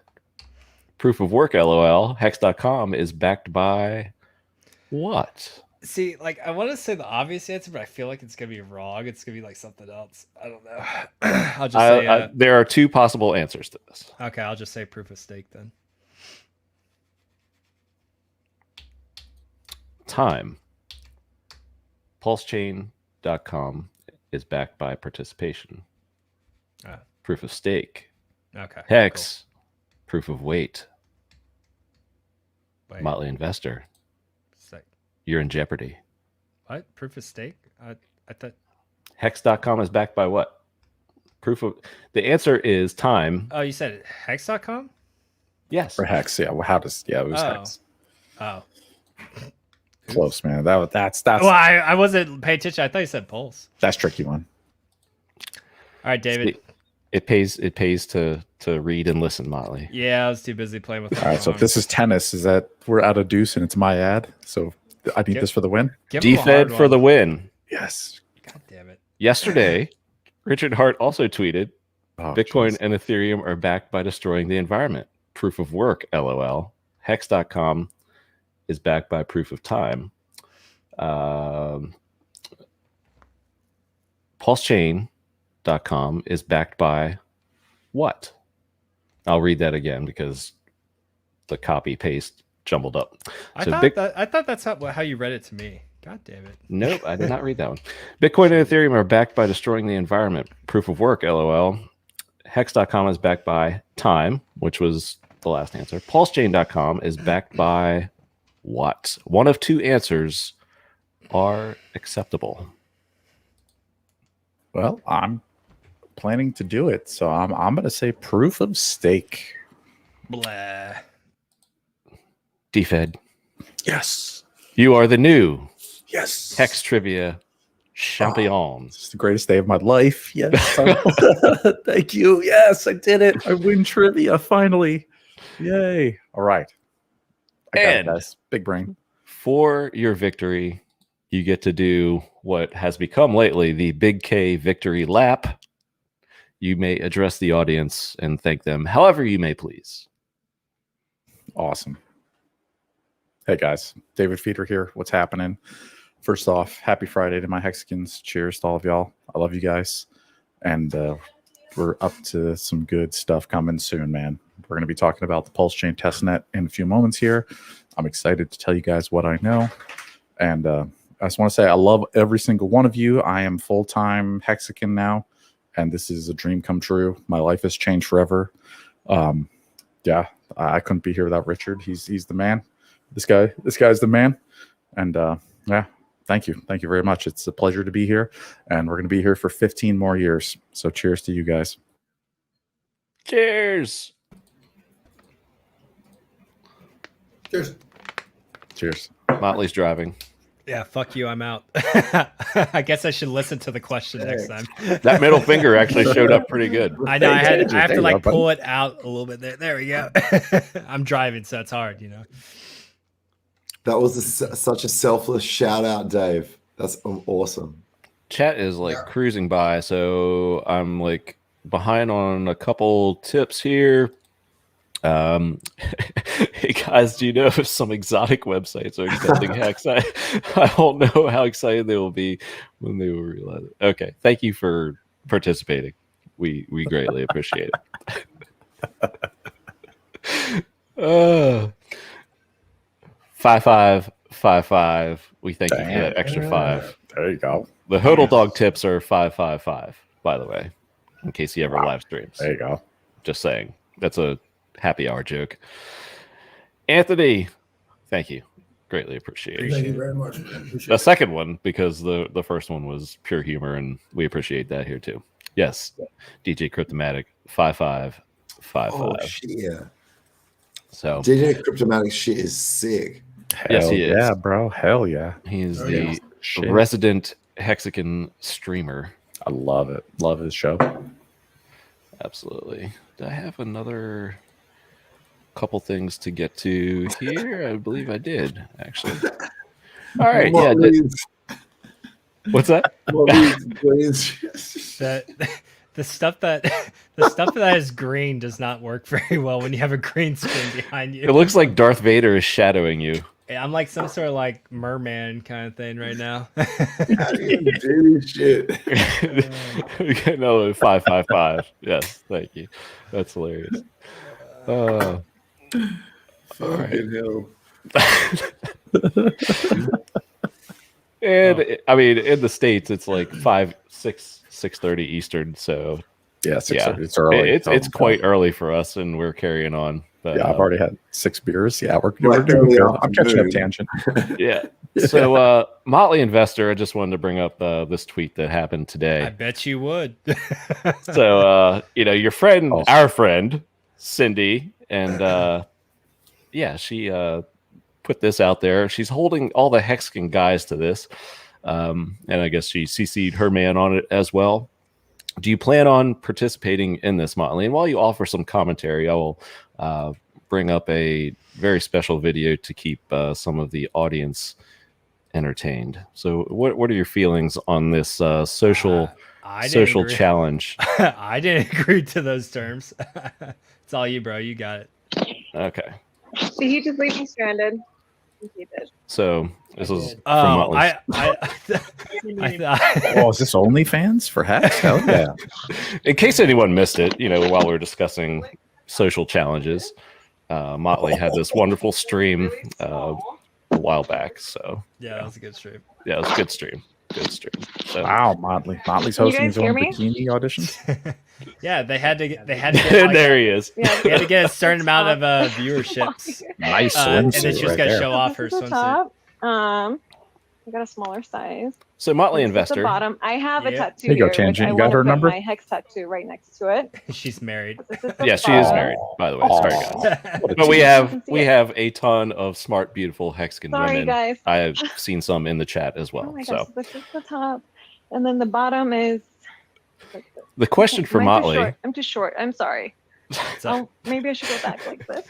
she wears it better, bro. I can't do That anything works. about it. Very nice. Is that swimsuit available at the hexmerch.com store, or is there one Oh, like yeah. it?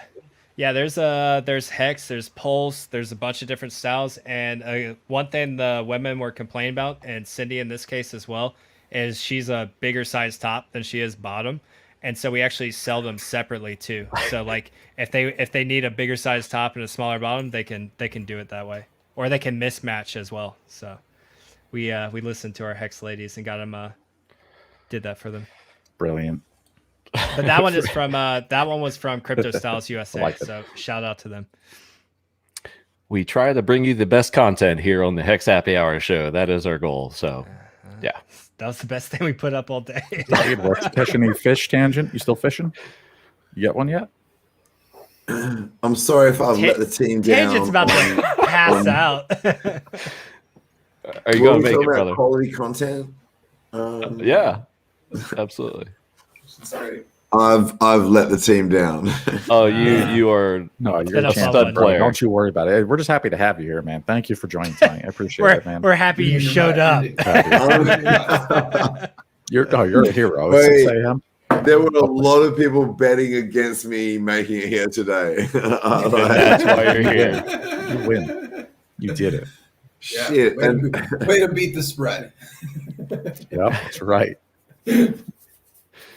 Underdog wins. so what was the question? I said, did you reel in any fish? You're fishing. Did you Yeah. catch a fish? Yeah. So wait. Let me check. He's done. Yeah, He's bro. gonna- Whatever fish he reels in, they're not going to be happy. So, I'm gonna be honest with you guys. I told one chick, I was like, look, after this live stream, I'm about to pass the fuck out, and then you're gonna just have to wake me up when you get here. And she was like, lame.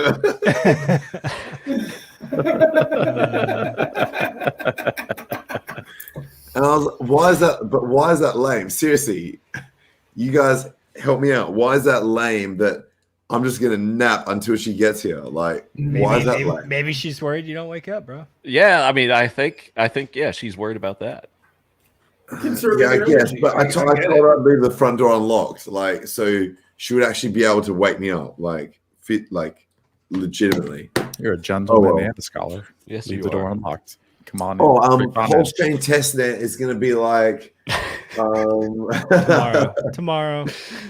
It's coming up. It's coming up. it's forever 2 weeks away. Yes, it is. Absolutely. No, Much love from Sammy, by the way. Tangent. Sammy. Oh, Love you, Sammy's Sammy. the best. Sammy's the fucking best. Yeah, Sammy's a goddamn hero. Jesus. Sammy's the fucking best. Sammy and I are doing a thing. Oh, I had the that perfect. I'm not sure if we're allowed to filter tell you for guys. We're gonna get interviewed for a thing, and maybe be on a thing. Nice. Good. That's dope. I like that. I like it. I think like I know what you're talking about. I like Does- that. Does Motley Investor's head says "Let's cuddle"? Let's cuddle. Wait. I wish I there's a found this chick- filter a second ago. There's a chick that's doing cuddle therapy at the Vegas meetup, and she's What's hot. Seen her on Twitter too. Yeah, man. There's a chick named Bree. She's doing like a Vegas meetup cuddle therapy. She does cuddle therapy. I know what you're talking about. So, like, I don't know if we're going to be able to get over to Vegas, but Are you saying you want to cuddle? Is that what you're saying? I mean, dude, yes, My appointment's booked. I'm already booked, bro. Yes. You can get mine. David said I'm booked already. if I could got go seconds, to bro. Vegas, I would absolutely be down for a cuddle in that. Cuddle session, huh? Oh. Well, I did have like just a question because that brings up a cool point. I almost brought it up last week, just after our a lot of us Hexicans, at least all of us except Tangent, because he's half a world away. We met a lot of guys for the first time. I met Hex Joker all the way over there on the right of the screen. Oh, he just disappeared. Motley, you don't have a filter right now, but anyway. Yeah, no, I'm messing with stuff. So you have like a couple Hexicans that you still like want to meet in person, like, you know, obviously like Marion, Hex to the yes, and Nomad, Chloe, Serena. No, sorry, that was like Reflex. Vince, I do want to meet Vince in person. Vince, definitely. Vince is like one of the few OGs I haven't met yet. Yes. In person. Yes. I guess top three. Vince, A-Bit. Vince would be in my top three, definitely. Yeah. Yeah. Okay. So Vince, A-Bit is my top three. And I'd say wave we're three. including Richard, obviously, in this list, because obviously Richard would be. Well, yeah. Richard's the bucket list, man. You decided over one German over the other? Richard will obviously. Richard's number zero. Richard's number zero, and then we're doing a top three from there. Yeah. Big K, who would you like to meet that you have not? Oh, Big K Ruggs. So I'm here. Can I just tell you guys? So Who I'd like to meet when today. Jexa and I met in person, so Jexa and I in the same city, we met in person, and it was like we had already met, even though we had never met in person. Yep. It's like that It with was most Hexicans. like literally just streaming together. It was like we already knew each other. You know what I mean? It was like we'd already met, Right. and then we met in person. We're like, oh shit.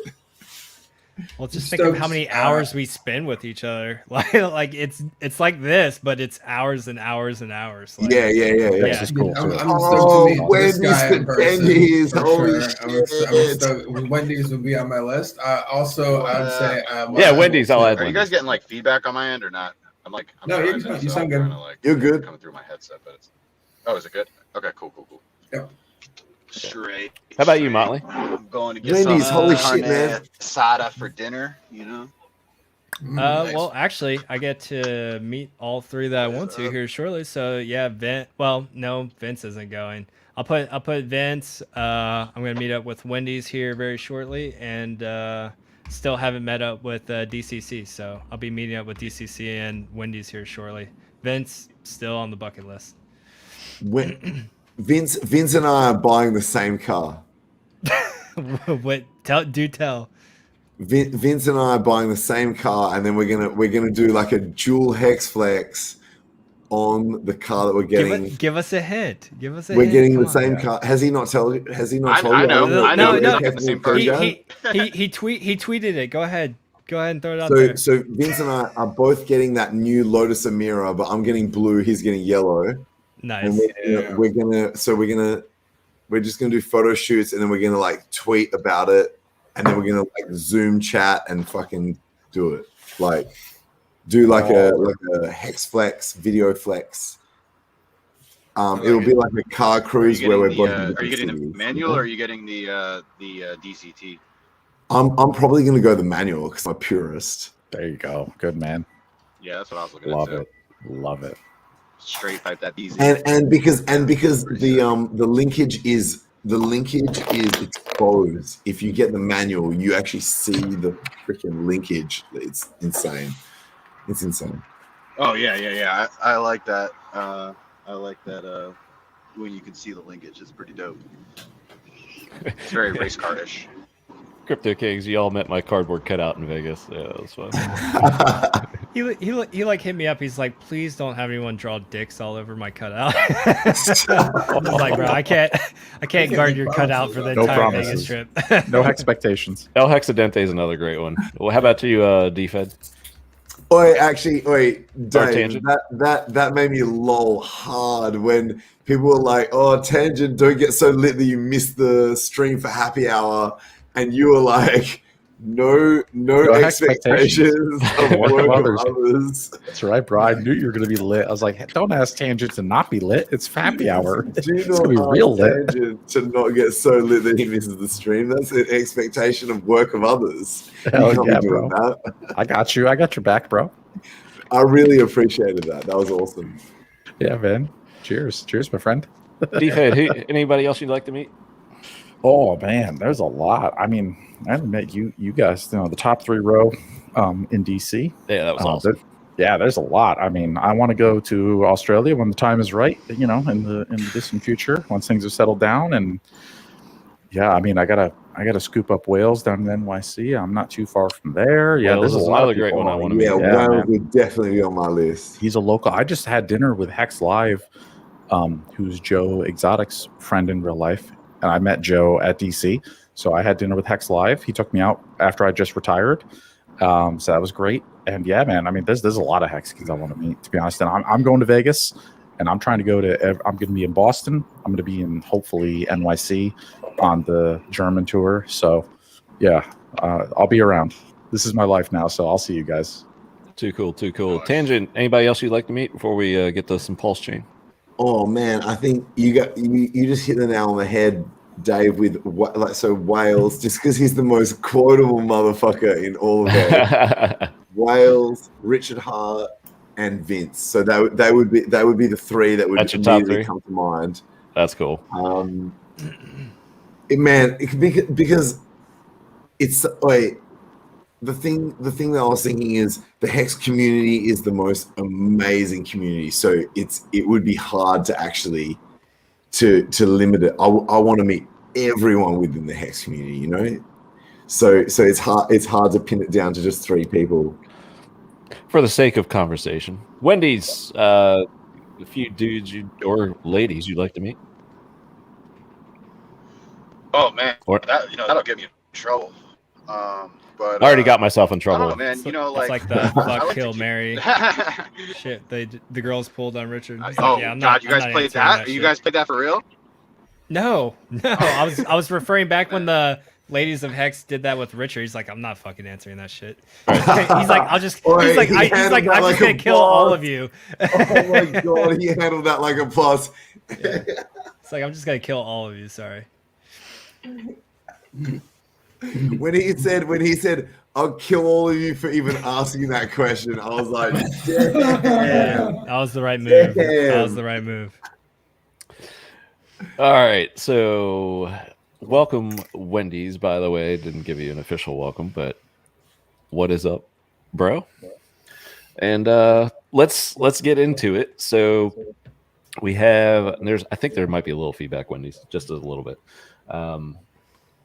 But Pulse Chain. So we had a slew of updates last week, and then Richard's live stream, he seemed to indicate some positive vibes, if you will, of it coming live here soon. But software is hard. His predictions have never been right. Yes. So DFed, you are one of the guys that's closer to the project. What do you have right now? Yep. So all I can say is I'm in the Pulse. We have a sync issue chat where we had the issue with the syncing nodes. So I'm working with Kinetics and a friend of his who's got some equipment and a data center and multiple fiber and a rack. He's got all the equipment necessary. I've been working with them to do the nodes. So we're past the sync issue, we're past the gas fee issue, and now we are waiting for the final go-ahead from Richard and the head developer to restart our nodes and resync, and we are like 72 hours away, man. We're days away, less than a week. I could feel it in my bones, man. We are so close. I could taste it. I got Telegram right here, man. I'm just waiting for the thumbs up. That's it. And then do you know where that like that JPEG that was like circulating about like the timeline release? Do you know where that originated from? Because I heard Richard, I think like on one of the live streams, say something about like, oh, somebody leaked it. So that would make me think that like everything in that picture is true. And the timeline matches up, right? Like if it said like a couple weeks until like testnet, and that's like looking like reality now. Oh yeah, we're less than a week. I mean, my own FOMO, put your FOMO pants on, boys. We are less than a week away from testnet. We are days away. We're days I need away. you guys to pump the brakes because I've not handled my shit. I've been slack. Yeah, we're close. We're real close. Oh, We're damn. hours. I It's need to hours. sort my shit out then. Everyone needs to sort their shit out. You need to, not financial advice, but you need to sell all your coins into Hex. Right you now. You need to get your Hex yeah, right you now. need to, what else do you guys need to do? You guys need to put all your shit that's on layer 2s. You need to get that shit the fuck off layer 2s. Fuck layer 2s. You need to pull that shit back to the main chain. Layer 2 is not going to get mirrored. You need to pull all your shit off layer 2s. You need to sell all your dumbass ERC20s that are like worthless fucking bullshit promise coins that are like not going to go anywhere. Sell that shit into Hex, not financial advice. You need to also, what else on my list? I'm just telling you guys what I'm going to do. And then just buy more Hex. That's it. That's 1, 2, and 3. It's like get your shit off layer 2, sell your dumbass ERC20s into Hex, and then buy more Hex. Boom, done. And then just sit back and chill. Like Markable Thought says, fucking steak and chill. And right. after that, David, how long do you think until the actual mainnet launch? You think if there's like, say everything goes smoothly as possible and there's no issues, what would you think the time requirements on that would be roughly? Didn't Richard say 1 month? He said, 30 to 45 days. I was just you asking David's opinion. You hit the nail on the head. If everything goes smooth as butter, yeah, we got 30 days. Okay. 30 days from, by November 1st, we could be launching 100%. My personal thoughts, it's going to take a little longer than that. It's probably going to take 60 days. I'm hoping before the end of the year because we got to let Staker app get their stuff ready. We got to make sure the Gnosis safe contract works. There's a couple other smart contracts on Ethereum that we got to make sure work. Now, me personally, I'm going to be working on the validator smart contract because there's actually a smart contract that controls how the validator servers work. Those 33 servers that are actually going to mine the blocks on PulseChain. I need to figure out what are those rules. What is a misdemeanor? What's a felony? What if you get slashed? Like, what are those parameters? So that's what I'm going to be working on as soon as we go to testnet. I'm hoping there's an easy faucet. So basically, you'll be able to go into MetaMask. You'll be able to type in the IP address and the port number for the testnet, and then you'll be able to log into MetaMask, and you'll be able to go to a website, print free test pulse, try out the testgo.hex.com, try out your test staker app. We've got a lot of things to do, but 30 days at the least, and then I'm a little more conservative. Let's say 90 days. Is the AMM working? Is it like online and working? Like, can you swap? Nope, nothing. Nope, not at all. Not at all. We're We're a bit away from that. Pancake swap shit as well. Like, we want that. We want the pools and LP and we want it now. And shit. If you want all of that, I would say 90 days. Give us 90 days, and I think we're going to be there. What about? But I don't know about you guys, but I'm going to be all in on that shit. I'm going to be involved in that. Totally. And I'll hit you up with that stuff when it comes to time tangent. Absolutely. Because we're going to have a faucet so we can just print test pulse and then you just go buck wild and try to break things. That's what I'm going to try to do. I hope I'm not speaking out of turn here, but I heard, you guys saw the photo of how many Hexicans there are in Perth, right? Like in my city. And Jexa tells me that there's like at least 3 times as many people as that. And there is intention to run a pulse validator node in our city. So for geographical diversity and also just, community, I believe there is an intention for our city to be running a node, and I'll be supporting that if that happens. That's fantastic. What do you guys it won't be mine, but I'll be delegating delegating to it if that happens. And what was that, What Wendy's? happens when Australia turns the internet off again? yeah. As long as the government doesn't cut off our fucking Yeah, internet. your government is like one of the worst right now. Dude, So I don't know. We'll get back to you on that they one. have been the gold standard of tyranny lately. I don't want to get it's scary as political, but fuck. that shit has been bonkers. That Heartbreaker. shit has been bonkers. So, provided we still have internet, or if we can get satellite internet, then we will be running a node over That here. is a little freaky, though. You know what I mean? Like, I would prefer, like, if we only have 33 validators, I would prefer they be in countries that are more Not less tyrannical. totalitarian. No, please let us run one. We'll get some satellite shit, I promise. We'll get It's some gonna be satellite tangent, shit. and they're just drunk running the nodes, and the government's gonna bust it. Like, no, guys, this node's gotta stay up. That would be so messed up if Nah, we had a node running and the government shut it down. That would be fucked. Now, I will say that there's a difference between validators and nodes. So I'm going to be doing videos on how to teach anybody, how to make a node. You can do it at home. If you got a basic computer that's got a big enough hard drive, you can run a node. That's a good point. Will keep a copy of the blockchain. You'll be helping everybody seed the data and keeping it up and running. Now, the 33 validators, that's a little different. You need a node. Yeah. Then you got to fill it with Pulse, and then you got to have enough Pulse delegated to you, plus validating to be in the top 33. Yeah. That's a good point. Right. So like everybody can run a node from home, and I'm going to focus on those kind of videos coming soon, and I'm going to teach everybody how to do it. It's free. You can do it at home for free, and everybody should run one. How much does operations cost to be a validator, roughly, to do it well? I mean, if you want to be a baller, like shit, it's going to cost you. You're going to need two fiber connections. So I'm talking Verizon wire. If you're, let's pretend America. So Verizon wireless and like LightPath. All right, there's two different fiber runs coming into my building.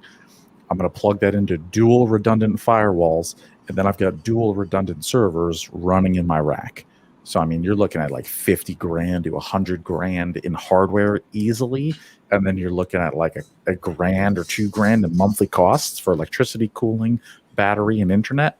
It's not cheap. It's not cheap, guys. I'm gonna tell you, it's gonna be expensive to be a validator, and then you need the votes. David's right. I was talking about maybe doing it myself, and then someone who I won't name was like, "Dude, we've got some shit that we're planning that is gonna be like way more hardcore than that." Like he was like, "Don't even bother trying to do it like at your house.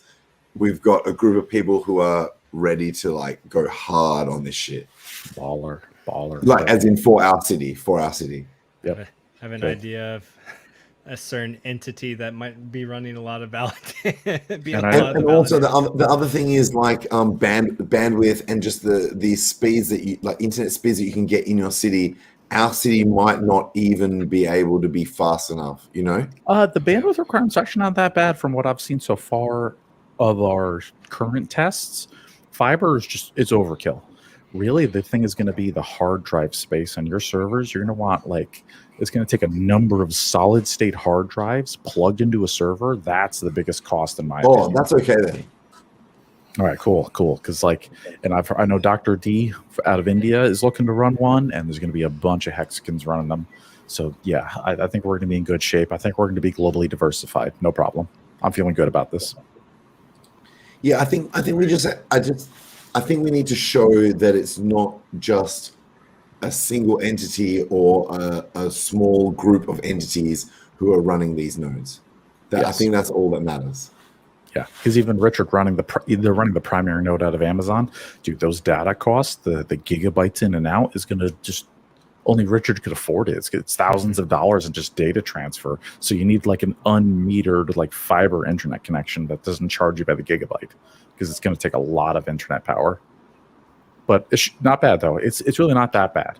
There's companies that spend way more on IT Luckily, than we know what a guy it who takes for a spends, PulseChain. like $40,000 on teddy bears. Right? Yeah. There you go. And that's the master node. So Richard and the primary dev, who I won't name, their delegations. We'll see. That'll be how long did that have? That'll be post testnet. So I'm going hard as soon as we launch. So Yeah, correct.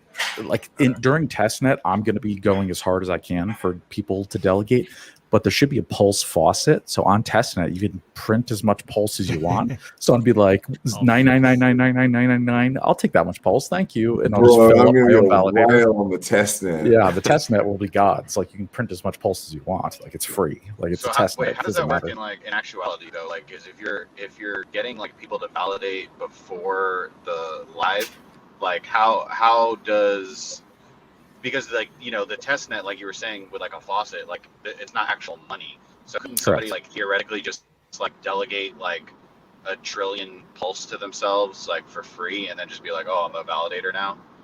Yeah, sure. Yeah, but that's just one validator because I'm gonna do the same thing too. So there's gonna be 33 of us. So yeah, totally. Anybody can print as much pulse as they want, but it's like the Ethereum. Well, how does that translate over into the mainnet though? Is what I'm saying. Like, well, is it mainnet, like, you need the so real like if you cash. connect with your wallet, if you connect with your wallet, let's say I put in like $5,000 into Pulse, right? Like when I connect my wallet to testnet, is that like 5,000 points or whatever? Like, does that show up and then I would delegate like from that? No, not on testnet. Okay. I don't think it will matter who, like, as in if you were to game who is a validator on the testnet. I don't think it's going to matter. It's more, the testnet is more about seeing how everything else works. Yeah, no, I get that, but I'm saying like, how do we decide for mainnet then? Like, is there like a time where only like Richard is the only validator, and then there's like a 3-day window where it's like, get your delegations in, or like what is the actual process? I mean, that's a good question. I mean, like you're gonna have to have like there's gonna be a master node. I mean, I'm sure David could explain it better. That will be like the first one to like run to mine a block, like a Genesis block, and then from there, that's kind of what makes sense in my head. There would be a lot of people that already are gonna on the very first block are gonna have their Ethereum turned into Pulse, as well as all the Pulse should get distributed. So very quickly after that, I mean, other people will be able to validate. Besides, I mean, there might be, as however long it takes for a node to get started up and running and something delegated to it. This is a David question. Yes. Yeah. So for testnet, like Richard will be the first. They've already got the first node up and running. So we're just waiting for the green light to go ahead and connect to that, and they're going to give us the IP address and port details. So that's like what's 72 hours away. Is in Amazon. I know they built in Amazon. So that's the main primary node. Once I get the thumbs up from Richard and the head dev, then me and all the other guys who are working on this, we turn on our servers, we connect to the primary, we download the blockchain, and then we feed all of our servers like testnet free Pulse. And then we flag for delegation. So once you have enough Pulse, you say, hey, I want to be a validator. And as long as you're in the top 33 that's got enough Pulse, you're in. And then your server starts mining blocks in a rotation. So that's it, right? It comes down to just who has the majority of the Pulse. Correct. Whoever has the biggest validations. Yeah. Whoever's got the biggest delegation plus validation. Yep. It looks, and when you're doing master nodes and you look at this stuff, it all looks, because like I remember being a part of some launches of other nodes, of other coins in the past, and it all looks incredibly boring. I mean, it's like you're looking at a QT wallet, and like you said, you run a command to print yourself some coins, and you run a command to flag for delegation, and you sit there and wait for some coins to come in.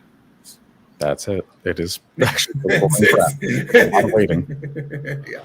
Not gonna lie. Even working on the issues for the PulseChain test, like up until this point, it was like, all right, guys, we're having an issue. We would turn on our servers, we would download PulseChain, we'd start the node, and then, hey, you get to wait 72 hours while it downloads the entire blockchain. And then it would get to a certain block in the download, and then it would fail out. Oof. So it's a lot of waiting, man. It was awful. It was days and days of just waiting and rebooting and running it again, try it again. Yeah, that's how it works. But we're close. We're close to testnet. And then, man, like 90 days. Give us 90 days in testnet, and then we're off to the races. I can feel it. Sweet. All right. I'm going to stick with Richard's optimistic 30, 45 days. Totally. Awesome. Some quick comments and chat messages. I guess David, noob question: Testnet will be only for devs, or will plebs be able to try it? Plebs can try it. Anybody. Everyone. Yep, it'll be up forever. Just like if you go to your MetaMask right now and you click on the network button, you see like ROP's theme, and there's a number of other Ethereum testnets. It'll be there forever because it'll always be there forever. Yep. That's how you So do anybody updates can try to it. the testnet first. Exactly correct. And if you're a developer, let's say you want to build an application on PulseChain, go to the testnet first, print yourself some Pulse, make a contract, try it out, and then you could see if it works or not, and then you come to Mainnet. So yeah, the testnet will always be there for anybody. How much will eWi-Fi and PWi-Fi when Mainnet launches? I mean, they're going to be different. All the coins have to, really, because they start at 0, technically. Any other answer for that? Yeah. What is Wi-Fi? I've never heard of that shit going. Oh, Wi-Fi. It's like the Yearn Finance. That was a yield aggregator. So what's the question? I guess we could just generify this question to be like, Everything starts at 0 until the bridge. everything starts at 0 until there's a bridge, and then everything starts at 0. And I think the main thing is, the main question everyone needs to ask themselves is, will that project's team adopt? First of all, is that project truly decentralized? Most are not. If not, will that project's team support the project over on PulseChain? That's the question. That's the thing I love the most about PulseChain. It's like a litmus test for, is your project truly decentralized? Because if it is not, it needs support over on the chain. You get what I'm saying? If it is, it'll still function. So basically, truly decentralized projects basically just port across with no problem. Correct. But if the shit is not truly decentralized, then it needs the support of the original team over on the new chain. Yes, and even truly decentralized ones even need then, a website it still upgrade. needs market adoption too. Even if it is completely decentralized, like, you still need adoption because it will be a different token. Like tornado.cash, right? Like, it's probably truly decentralized. It works. It's awesome. But the guys from tornado.cash, they're going to have to make a website just for the Pulse chain, pulse.cash. Or someone will. Or anybody. Someone will. Yep, anybody could do it. I do want to answer Randy's question that he threw up that was on screen. So he asked, would only the top 33 validators be paid? And that's correct.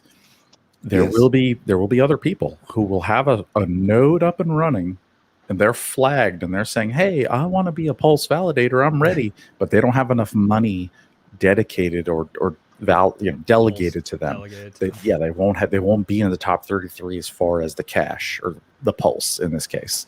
So yes, that's how it's going to work. It's going to be a battle. There's going to be probably, I'm just going to guess 100. It's probably be 100 servers waiting, but only the 33 richest servers that have the most cash and Pulse delegated, they're going to be the ones who win. So it's all about getting the delegations and getting the votes. I had a question for you, David. And I feel like you probably answered it before, but when the validator gets slashed, is it just them that gets penalized, or is it the delegated Pulse as well? So that's not proven yet, and that's one of the things I definitely want to test on the testnet, but I think it is. I believe that if you're just a regular guy and you got your Pulse and you want to make a little extra Pulse, you can delegate, and there's no risk to you. Only the validator wallet is going to get slashed. Okay. But that does open a problem. That's a massive question that I have. Like, as in, that's a massive thing to me. What's the problem, David? That you can game the system theoretically. Is you could create a validator node. So because everything's pseudo anonymous, right? You can create a validator node and then delegate to your own node. So if there's no penalties for delegators to validators, you can just create a node and then delegate to your own node from a different wallet that's also your wallet. Well played, Tangent. Well played. That's exactly what my question. So that's what I would personally do. it's kind of like there's a difficulty here that is because you wouldn't want delegators to get slashed because they're not responsible for how the node conducts itself, right? Exactly. Yes. Perfect. Well said. Because that was my plan for the DS node. Sure, I'll put one pulse in the validator wallet, and then we'll get all the Hexicans to delegate. Yeah. And then we'll have one pulse at risk. So if it gets slashed and the server goes off, who cares? Fuck it. So I hope it's that way around. That if you're delegating, you don't get slashed. Well, now that we put that out there, I'm sure Richard and the devs will have to fix that so we don't cheat the system. Because that was exactly my plan. That was exactly my plan for zero risk. Or someone with I like a think number there's one still- wallet. Well played. for Well played. Overwatch. I think there still has to be some risk there for them. Yeah. Well, Otherwise- hopefully not for the delegators, but like maybe there's a minimum requirement for the validators, so that way it's like you got to put in serious cash to even become a validator, and because I don't want the delegators to be punished either. That's not fair. They've got nothing to do with the servers, and I agree with Tangent. They should not be punished. So we're gonna have to figure that one out. That's a good question. I don't know. I think that like it's tough because like I think that you making the risk of delegating in general is like is somewhat of a that's look- why you choose ones that have less misdemeanors and felonies potentially. Yeah, of course, exactly, because there has to be some. I mean, I think it doesn't have to be much. I mean, but there should be still some skin in the game. I think because like you could because like what's the other option is to not delegate, and like there has to be a reason to and a reason not to for them. It actually have, like, I think would be a bad thing if they didn't have slashing like that, because then think about it. If you were malicious, all you'd have to do is do what David said, and you could be malicious and only risk like one pulse. You have to have real financial money on the line if you're gonna be a bad actor. And I mean, I do also you start to come into the like the master node idea if you by having some sort of level of commitment from the validator node, which I'm not opposed to either. Yeah, I mean, that obviously it's a does little sus too when the validator has one pulse and then they're magically delegating millions and billions of pulse. billions. Yeah, billions and billions of pulse. Like, okay. Maybe it could be scaled back so that the validator gets slashed the hardest. Oh yeah, I and do agree with don't that. get slashed as hard. I think that should be very minimal overall, but like I mean, or maybe you just don't get you obviously don't get the returns that you're supposed to get. Like whatever percent APY. That way maybe it doesn't take your principal, but it takes So slashes interest but not principal. And these are all unknowns because all I can see in on early the stages, validating could be quite a benevolent activity because there's not probably going to not be that many fees. in the beginning, I expect that as well. You were definitely going to run a validator at a loss, 100%. Yeah. But 2 years down the line, depending upon how much fees you make, it might be amazing. So time will tell. But these are all unknowns because when I go to the GitLab and I look at the Parlaya config file and you look at the consensus, it doesn't tell you the rules. It doesn't say what's a misdemeanor, what's a felony, what gets slashed. Those variables have not been set yet. The smart contract's not written yet, so we don't know these things. So we're gonna have to wait till testnet. I'm hoping Richard puts out like a detailed video so everybody gets to know this. But if not, I'm gonna make it my personal mission to put that out there and find out these answers for everybody. Yeah, well done. Sweet. Yeah. So we'll see what happens. But we're like, oh man, we're hours away, dude. We are hours away from the testnet. I feel it in my bones. Oh, Feel it. You went from yeah. we're 72 hours. We're hours. Hours. Yeah. The more I drink, the closer it gets. It's now. Hey, what's up, Blue Bum? Good to see you. Oh, is Blue Bomb here? Yes, hell yes. Yeah, he was talking shit about you. Because I'm awake. Yeah. He just woke up for breakfast. So I think as a community, it's important that we show that at least some of the validators are legitimately not Richard. Like as in, so like people look at the sacrificing that happened and that, you know, because you know how the OA sacrificed quite heavily towards the end, there might be a potential that that the validating nodes can be, you know, dominated by OA addresses or that sort of thing. And part of the reason why in Perth we want to try to promote a validating node that is here, so there's geographical decentralization, but also to show that not all of the nodes are dominated by Richard, like as in like demonstrably not his nodes. Correct. Yeah. Like we can prove, I'll be able to prove that I'm running the hardware. Yeah, with yeah, some yeah, guys. exactly. It's not Richard. Yeah.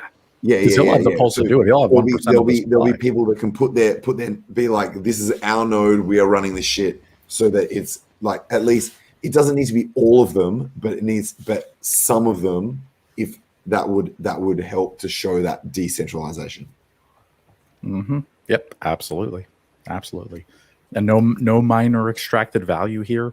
I can promise any node that I'm running can't do it because I don't know how to do it. Like I have no idea how to even like front run anybody. I guarantee that will not be happening on any server I run. Period. None of that garbage like that. Yeah, 100%. Yeah. So this is gonna be sweet, man. I'm excited. We're so close. We're so close. That's one of the things that I've loved about the Hex community. There have been so many people who, you know, when people have made those accusations towards other communities that I won't name, that there's no faces, there's no t-shirts, there's no hats that represent those crypto assets.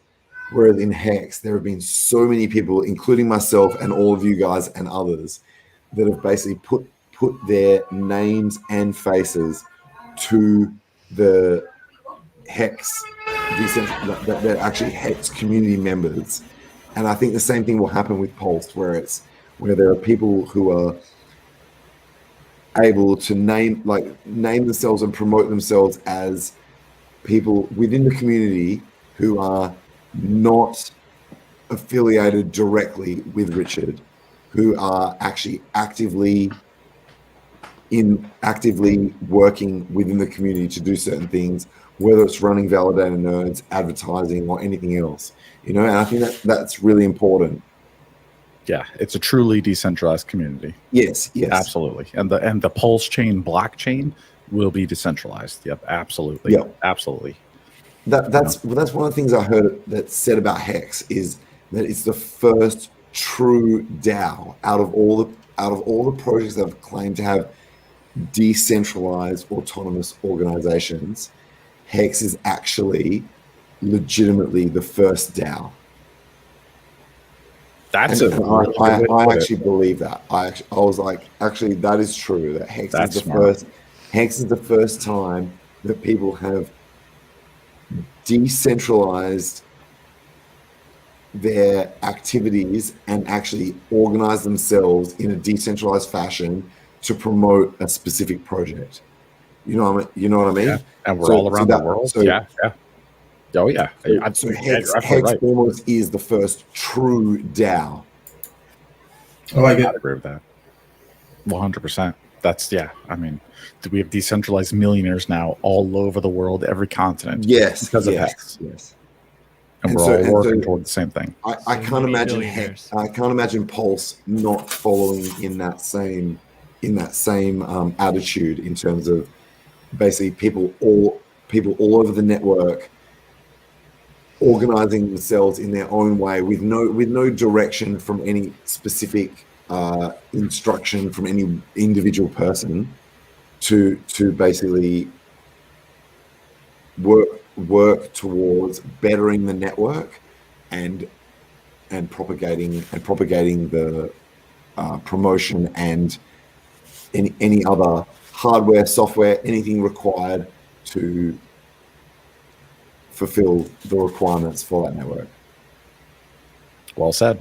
Because once we get it up and running, once Mainnet's up, it's game over. You know, and then any fear that somebody has that something is going to happen to Richard, once PulseChain Mainnet's up, we're good. We're golden. We'll have enough servers and validators around the world where it's already game over, man. Like that, nobody can stop us. Nobody, literally.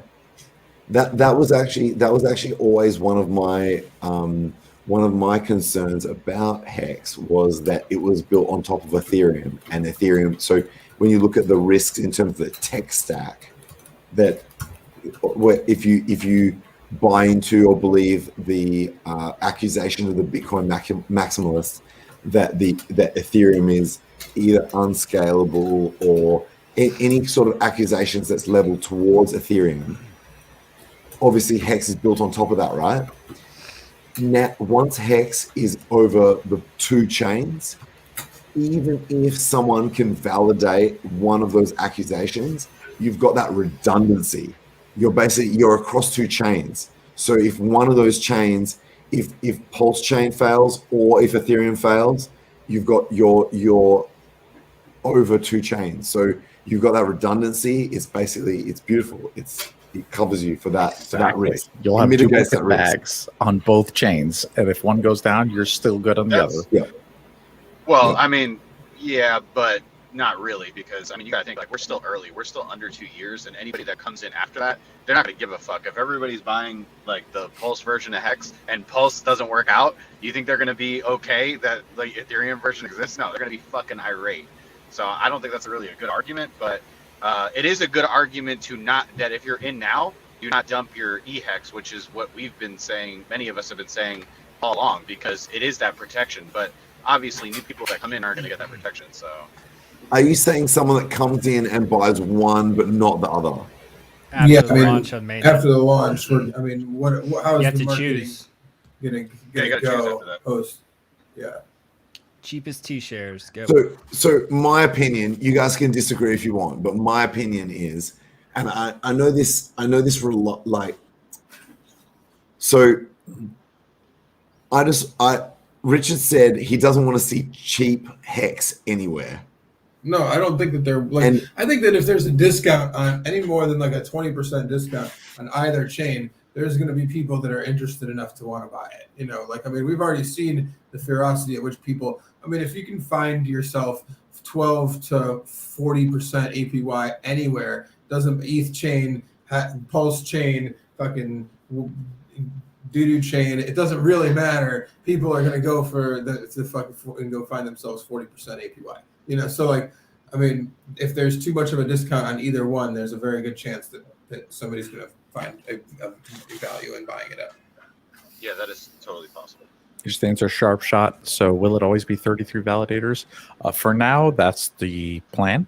There's going to be a smart contract on the PulseChain blockchain that will determine that, but that could be changed later. That could be changed. If we find 33 is not enough, we could up it, we could down it. That's adjustable I have a over question time. about that too. Is it like, let's say it's like I've been in projects before that have like a master node projects that have, when you're a master node, it's all about the weighted staking like weighted stake length, you know, that they would have. So like it's basically like it was a function between how many coins you had delegated as well as how long you were waiting between the last block you mined, you know, and that gave you your like weighted stake length. So then you would have 33 validators validating at a time, but you'd actually have more nodes. You'd have like 100 nodes or something like that were rotated, you know, as like somebody got bumped all the way to the top of the list because they had the highest stake length.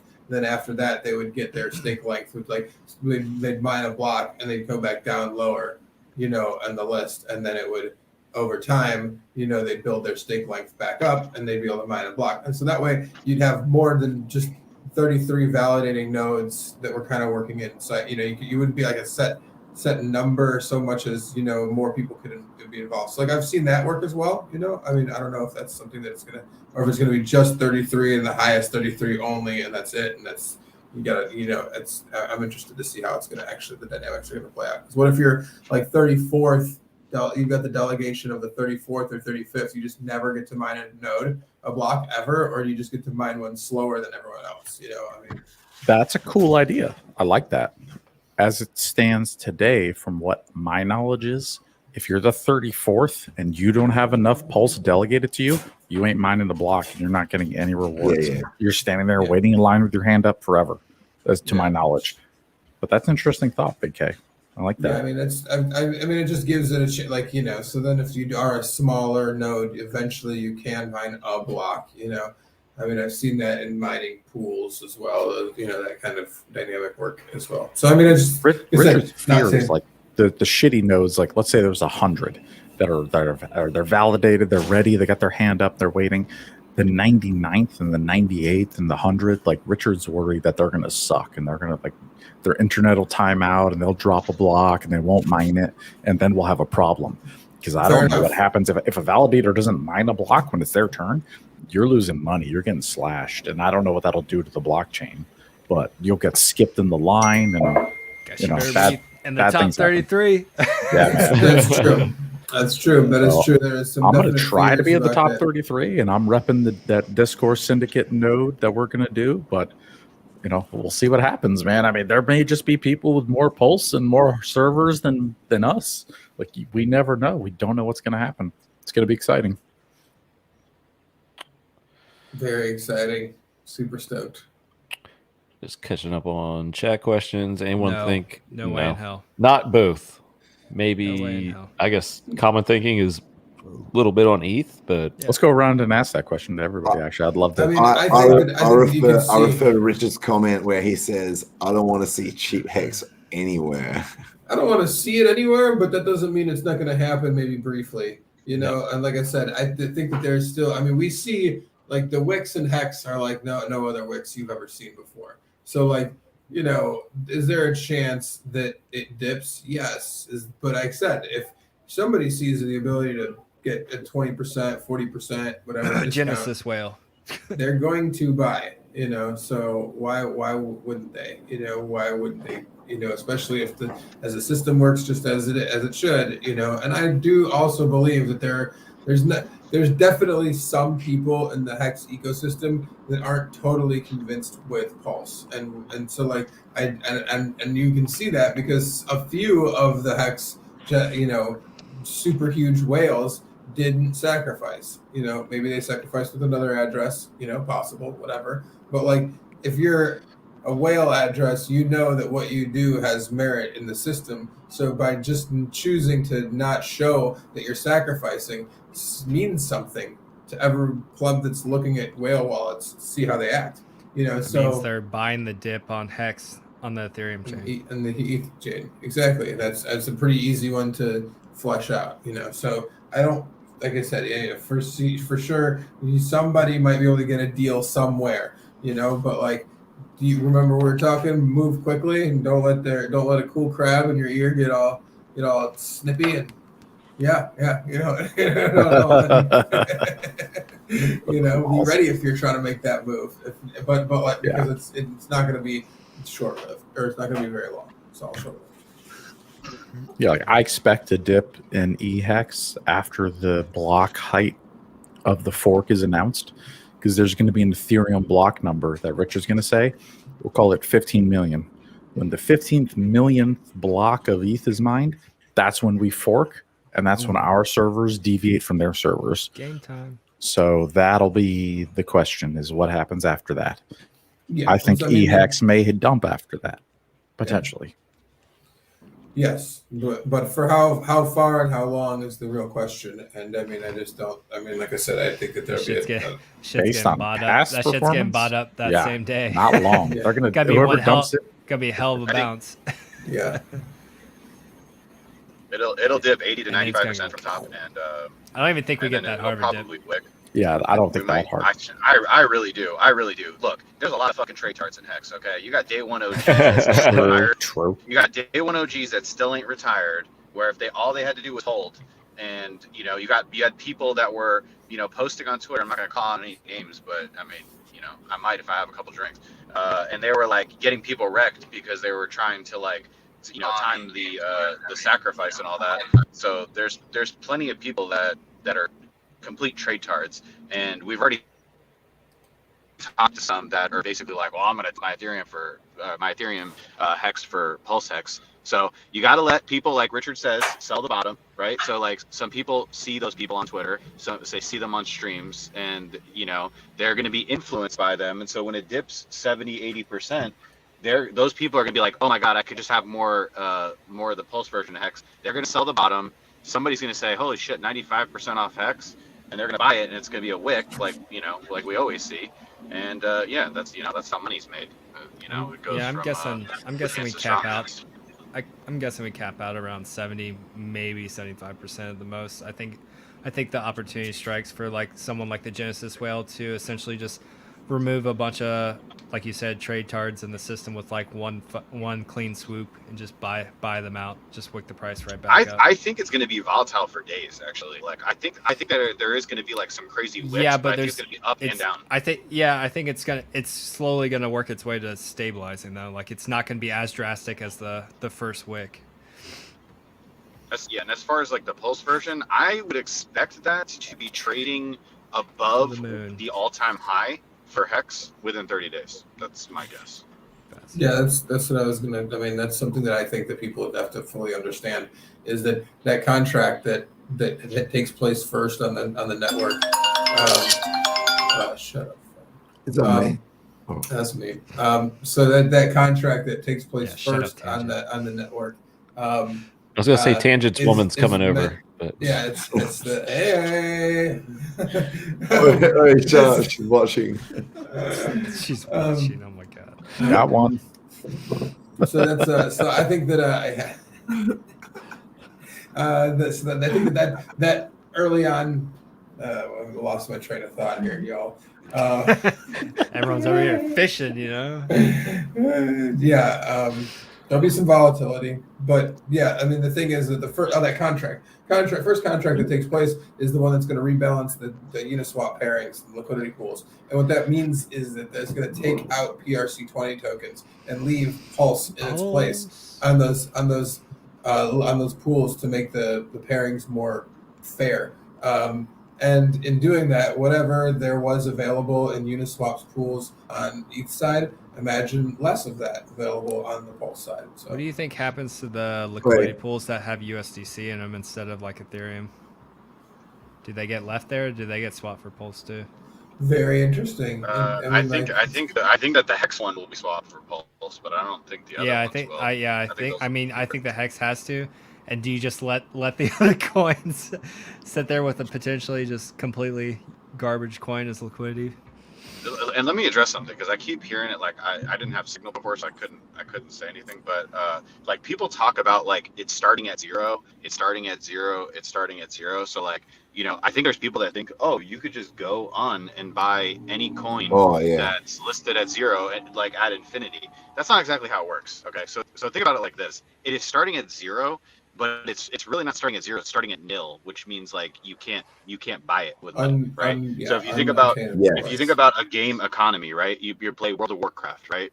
If you have gold in World of Warcraft, you can buy a like chainmail vest, right? So that chainmail vest and gold have a ratio that is assigned to them, right? If World of Warcraft is out for a year, what is the dollar value of the chainmail chest? It doesn't have one, right? But the ratio between the World of Warcraft gold and the chainmail chest changes every minute because people are buying and selling. Now, if you have a Chinese person that is mining that is like farming gold, right? And then they sell gold for US dollars, well, all of a sudden the chainmail at that point, the chainmail vest has a US dollar value. Okay. Yes. So there's a big difference between like you can't like zero and you can't buy it like with money. Like so basically the like a ratio is going to be traded and it's going to have value. It's just that value hasn't entered the system yet. Once US dollars in the form of Ethereum, USDC, whatever enters the system, that's when it'll have a price. So if you were buying or selling something, it's not that you are trading something for no value. It's not that it has no value. It's just that the value hasn't entered the system yet, so you don't have an actual price. Price discovery hasn't happened, but there is value. And as soon as the bridge from PulseChain to ETH is established, that will give you that value. Because you have to swap ETH for Pulse, and boom, that's your value. Yes, but like people are talking like everything's gonna be zero. Oh, it's not worth anything. Like no, that's not. Oh no, they don't understand. Everything basically can have zero value until it's linkable to something that has real world value. So that there's still value relative in the system and it's all zero value until it gets linked to something. That's why you gotta then be, you can, yep. be Yep. careful, Bingo. like trading your hex for pulse or vice versa before everything Exactly. links over, because you don't know what those ratios Yeah. are. You get Yeah, you might be no, thinking You have you're no getting idea a what deal. you're paying Yeah. or selling for. You have no idea. Wendy Exactly. is 100% accurate. That it's not You're in that the it's dark. going to have. It's not that you're going to just be able to buy it for zero relative to everything else. It's just that. So this zero value initiation point is more of a It's for taxes. It's like semantics basically, but yes. It's a closed ecosystem. So there is no dollar value We until don't we touch add the dollar fiat value world. to it. Exactly. And like David said, that's when we have the bridge. And at that point, then it's real money, boys. It's real money at that point. But theoretically, it's real money all along. Like you could assign like a dollar value based on a lot of different ways, but we'll let the market figure it all out. I think that is causing a lot of confusion in the Pulse chat, because people like, oh, well, if it launches at zero, then shouldn't I just wait and get it at zero? I'll like, just because buy in it. that would Yeah, make they you would just think don't logical mind. You would think, oh, well, I'll just get it at $0, zero. Of course. It wouldn't. Well, All the and suckers that I'll sacrificed real money for it, what are they doing? I just I'll buy it for speculate. $0. There's going to be people who sacrificed who will accidentally sell their pulse for less money than they paid for it, and they won't even realize Man. it. Yeah, they have no Seriously, idea because the fact ratios, you that don't people know. are still sacrificing now at over over a 40th So bullish. Oh my Also- god. is Oh my God. so bullish. I've had so many people message me like, "Oh, I didn't know I could buy," and I'm like, "You better not. You better not." By the right way, I personally, this is not financial advice. I think even people that are sacrificing today at a 40th or less of what the people got at the start, they will still be profitable. So, Those- what I'm those saying kind of- is- those kind of people will sell- I don't think they're going to be. Those kind of profitable people the will first sell month. though. I Those know, kind of they're people gonna will feel- probably sell before they get to the 40x. That's probably true. That's probably true. Yeah. I mean, But those are the I'm noobs just saying- pulse tokens I'm trying to take. Like what? Oof, man. Oof. Watch out. Look, when you've Don't had sell. economic energy like in the form of pulse that's been locked up for a long time, there's a lot of crazy reasons that people will emergency unstake or sell their coins. So there's going to be people that will sell at a loss because they need access. They betted money on pulse that they couldn't afford to lock up for that long. And then maybe they didn't know it at the time or whatever, but that's why like a lot of blockchains when they launch, they have a month of red. So I would think it's pretty crazy at this point to be sacrificing when all you have to wait is a couple of weeks and you could potentially buy a dip or something. It's like, who knows? People might, if people rush into PHEX, which is also something that we've heard, if they rush into it with Pulse, then the price of Pulse goes down relative to PHEX. So like, there's a lot of stuff that can happen, guys. I mean, it's but if you are buying like at such an elevated rate, you're I mean that's real. That's screwing true yourself shit. from the start. Dude, I see that being a huge possibility. I think people are going to waste their pulse on buying PHEX for a terrible rate. Awful rate. Terrible. Well, that's what There's happens guys when like you're me trading selling in the PHEX to dark. scoop more pulse.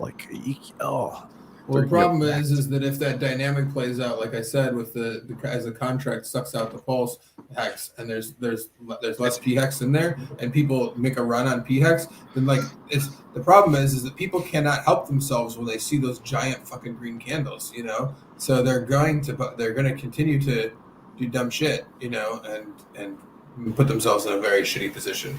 I mean. The thing that is funny about it is that at the end of the day, though, you're trading one pretty kick-ass asset for another pretty kick-ass asset. So the shitty rate or the good rate that you get, I mean, if you have the ability to actually hold on long-term, which, based on the fact that you can't help yourself but trade before there's actually a value assigned to it, doesn't look good. But, if you can, you'll probably do fine on it. Very true. Doesn't bode well for you long run. But Big K. And prior, and you know what? We're gonna I think have it's a to traders win-win. that do it, and like it's zero. Yep. David over there's like, Oh, it's gonna be good. I'm so ready. I don't know. I can't. I'll fucking wait for Oh, this. dude. It's exciting. It is. This is like this is the kind of shit that like I can remember when in mining and being in my masternode coins, and like one of the things that I was looking out for was always the launch or like something pre-launch that you could get into, similar, like this, because there's chance for huge gains. But in all of that, most like I got so pre-programmed to either problems with the launch or issues in general, just scams in general, or the price not ending up being a terrible tokenomics, so the price actually going down. I've seen enough shitty things happen to where like I lost a lot of the joy of a good launch. So this is pretty exciting. I haven't felt this like stoked on like kick-ass coin launch since Hex launched. And Yeah. before that, I can't Jones even for tell a year you. and a half. Here we go. Yeah. The FOMO was palpable on this one. I can taste it. Yeah. It's better thought on you this had- one because we have a community now. Like there was like not really a community when like Hex launched. I mean, I didn't talk to nobody. I talked to fucking nobody. No, we were just trying to figure that shit out. We were just like, what is the? Yeah, how does this exactly. even work, and what's even going to happen Yeah. here? We Now all you have secretly like, watch Hexo. yeah. Like every night. Now there's like an underground. Well, he wasn't like, even there's around. enough, He was. I don't even think he was around in like the first month or. He was around like He the was, first, no cam. Yeah, he started right No up, cam. Almost. Yeah, no cam. Yeah. It wasn't It in was the, a like, the random state that it stream, and I was. would turn it on, It was and very people would be short, like, too. "What the fuck are you watching?" And I was like, Yep, "This is yeah, the future, that's man. Watch this guy. This is the daily news." They're like, "What are you talking about? These are like it's 100th of a penny." Like I used to buy Hex I used to get 100 Hex for 1 penny back in the day, and people were like, "What are you doing, DFED? What are you doing?" And I'm like, "You'll see, you'll see." Yep. Here we are. That shit is great, and I and, hope- like, you're right. The community that's now here helps so much more for onboarding new people. Like there's a lot of content and shit that and narratives for us to draw on really easily. What that we already know. What was his quote at the end? I hope you got everything you wanted out of the adoption amplifier. Was that Yep. it? Yeah, that was awesome. Every day. That's like classic Hex lore right there. You got what you wanted. And any day was a good day, man. Any day in the good day was in the adoption amplifier. That was a win. I don't care what day you put it in. I FOMO'd day one. I threw in a bunch of ETH first day. It worked out great. Let me tell you, I'm retired now. Yeah. I just want to say a big welcome to our wonderful audience, highest viewership of the stream so far. It's just been awesome PulseChain chat here. So glad everybody's tuning in and getting a lot of cool questions answered, talking directly with David Feeder, who has got a lot of good insight into PulseChain. Hell yes. Jelko asks, where can I get PulseChain? I mean, you can... Oh shit! You can PulseChain. sacrifice right now, but Yeah. the rate is terrible. Yeah, I don't. Don't do it. Don't do it. Yeah, don't Just do it. wait. Don't do it. I would wait. Don't Buy even, Hex. don't even, Buy Hex. don't even tell those Okay, guys you're that right. they could sacrifice because they'll Yeah, do just it. buy Hex. Just buy Hex and wait for your duplicate copy. Oh That's yeah, all you can do. I actually think that's a better move. Is just buying. That is a Hex. better move. It's That's- the that's a best better move. move. We've Yeah, talked buy about Hex. it over and over ad nauseum. The Yes. name of the game is T-shirts, boys. I mean, look, the price went, from like 60 cents to like almost $9,000 in a year. The name of the game is T-shares. Like if you guys have like small amounts of Hex, like you should still be focusing on Hex. Like get your T-shares, get as many as you can. People say Yep. like, oh, That's- well, thank you, Wendy's. how much money should they say how many T-shirts should I get? And it's like, how much money do you want? Like the answer to me is always more. I want as more. much as I want more T-shirts. Okay, I want for more. me, yeah. It's like, I mean, the even as a thing- dolphin, it's like get as many as you can. When I get stakes unlocking, I'm rolling them out and throwing them out in the ladder. 14 years, 13 years. Yeah, man, throw it out. Like I'm restaking to get more T-shirts. Honestly, Yeah. this game is never going to end. Yeah. Yes, if you don't have JS. like, JS, live. yes, use this the is opportunity live. to This make is a as ladder. live as it gets. Yeah, I mean that's the thing is that I've been saying for a while with this whole Pulse launch and everything else is that like Pulse is awesome, is super exciting, is a totally new endeavor. But has the narrative really changed? No, Hex is still the highest appreciating asset in human history, and will probably likely continue to be so. So and Pulse was created specifically because of problems with Ethereum and kind of was reactionary. So I think it's awesome. It has amazing game theory in it, but it's specifically there to let Hex truly It's not fly. the number one asset. Yeah, Hex will be number one. So Wait, there was a question Get that your popped, T-shirts. or a comment that popped up that was like, I hate the adoption amplifier. I just want to say that for myself, looking back across everything, literally, when you look in retrospect, everything that has ever happened within the community that Richard Hart has done or that the community has done has always worked out to be price positive and community positive. So things that you think right now are like, oh, it would be better if this hadn't happened or if this wasn't happening. Typically, when time goes past, it ends up being actually a benefit. So the adoption amplifier, benefit. So the best days of my life, literally. That was my routine. That's why I'm here, guys. Like, that was the adoption amplifier saved my life. Exactly. And so, I mean, people throw this shit out in Richard Hart's in comments in Richard's streams and that sort of thing. These things you might not think at the time that it is the optimal play or the most optimized way of doing it. And then if you just wait time and then look back on it, you're like, yeah, that actually worked out better for everyone. So just try to, I guess, look back on things that have happened, see how well that shit has worked out, and then realize that something that now that's happening that you might not think is optimal is probably in place to be the best possible out, like for the best for our, like how things are going to play out in the future. Do you guys get what I'm saying? 100%, absolutely. It was for the best. I mean, history has shown that clearly. I mean, yeah. Completion. Sometimes you need to look back on that historical stuff that, like, at the time you would have thought, oh, that's not how I would do it, or that's not the best way to play it, and then you're like, oh damn, that worked out really well, like really well.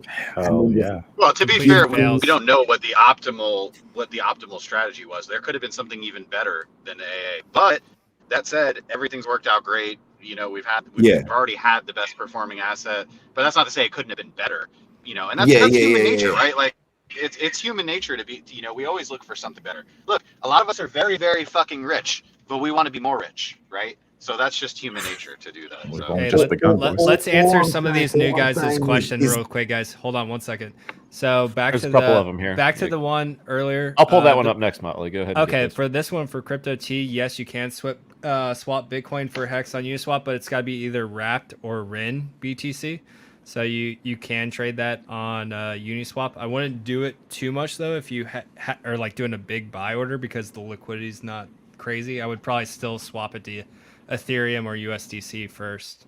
But yes, you can essentially use wrapped Bitcoin or RIN BTC. And then completion fails. The reason why you have 1.26 T-shares and you only have 13,000 Hex, and one T-share costs about 18,000. It's about 600 Hex right now. It's because you probably staked out longer. Every year you stake out, you get an additional 20% T-shares up to 10 years. So you probably staked out a couple years, and that's why you got 1.26 T-shares instead of less than one T-share. All right, boys. Adoption amplifier was how. I'll see you guys later. Thanks for later, bro. Thanks, Wendy's. Jonathan, the adoption amplifier was how the original coins came into existence. Essentially, every night at 00 UTC. Everyone would put the amount of Ethereum into a pool, and based on how much Ethereum you put into a pool and everyone else, the pool total, you would get a percentage of Hex every night. So basically, the adoption amplifier was to take so one of the best launches that ever happened in crypto history of a project that I won't name. Used a similar strategy or a similar like structure. I mean, you can name it. The amplifier was constructed to mirror that structure, and obviously now when you look back on it, that worked amazing. And that was my point before. That basically, typically, like this is how I have learned personally things that I thought were not optimal. That then later I looked back on and I was like, oh damn, Richard was actually right. That was the optimal way of doing it. And so the adoption amplifier was an example of that, where it was he has basically looked at things that have worked in the past. He's just taken that and mirrored it, and you use things He that doesn't like to work use well, butanes. and He basically battle just test. collated all the things that have worked really, really well. And the adoption amplifier is one of those things. And so it was the way that Hex started, I guess. That's Richard's approach. He doesn't like to be the guinea pig for any new technology. He always He likes the tried and true. Good point. Knows how to work. Knows how it works, kind of thing. Even with the PulseChain launch, it's mainly things that have worked in the past. That's why we're not fucking with layer 2 or any of that shit right Yep. now.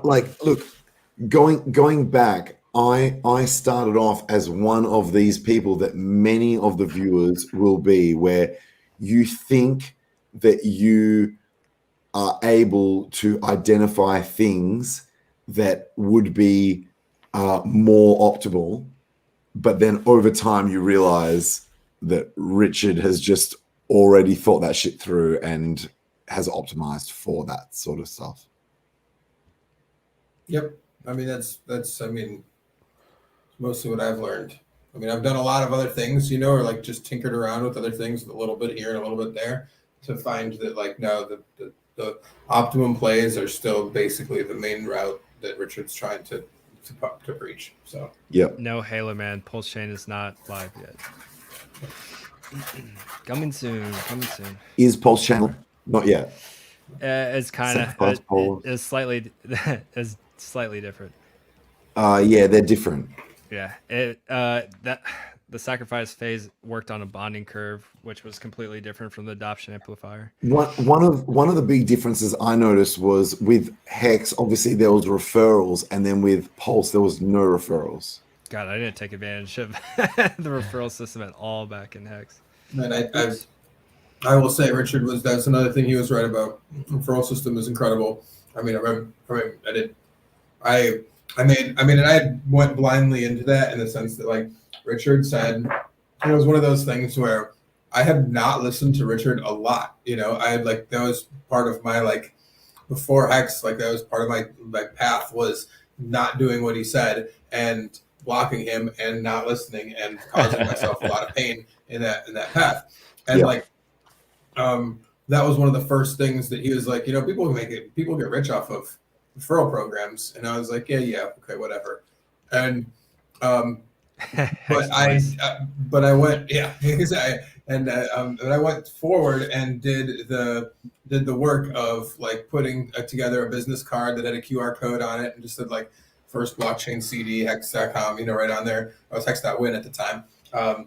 And passed it out. I mean, it was pre-COVID. I was giving it out everywhere, and I made a lot. I made a bunch of referrals. I made a crap ton of referrals. And looking back, it's a small fortune on its own. Do it. It's pretty impressive how well referrals did. I have to give my take my do-rag off to him as well for being right about that as well. That's one of the biggest regrets in my life, was not being like Hexo and just shilling my ref lane all day, every day.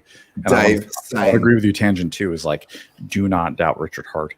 When he is the master. He is a fucking genius. When he designs something and sets it out there in the world, let me tell you, it's gonna win. We are here to win. That's my only regret. That's my only regret with Hex, was I believed in it so strongly for myself, but in the initial phases, I didn't want to shill it because I still had that Bitcoin maxi attitude of all alts are not legit.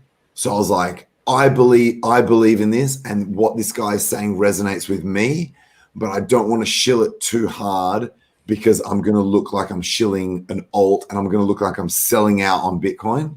And that's my only regret.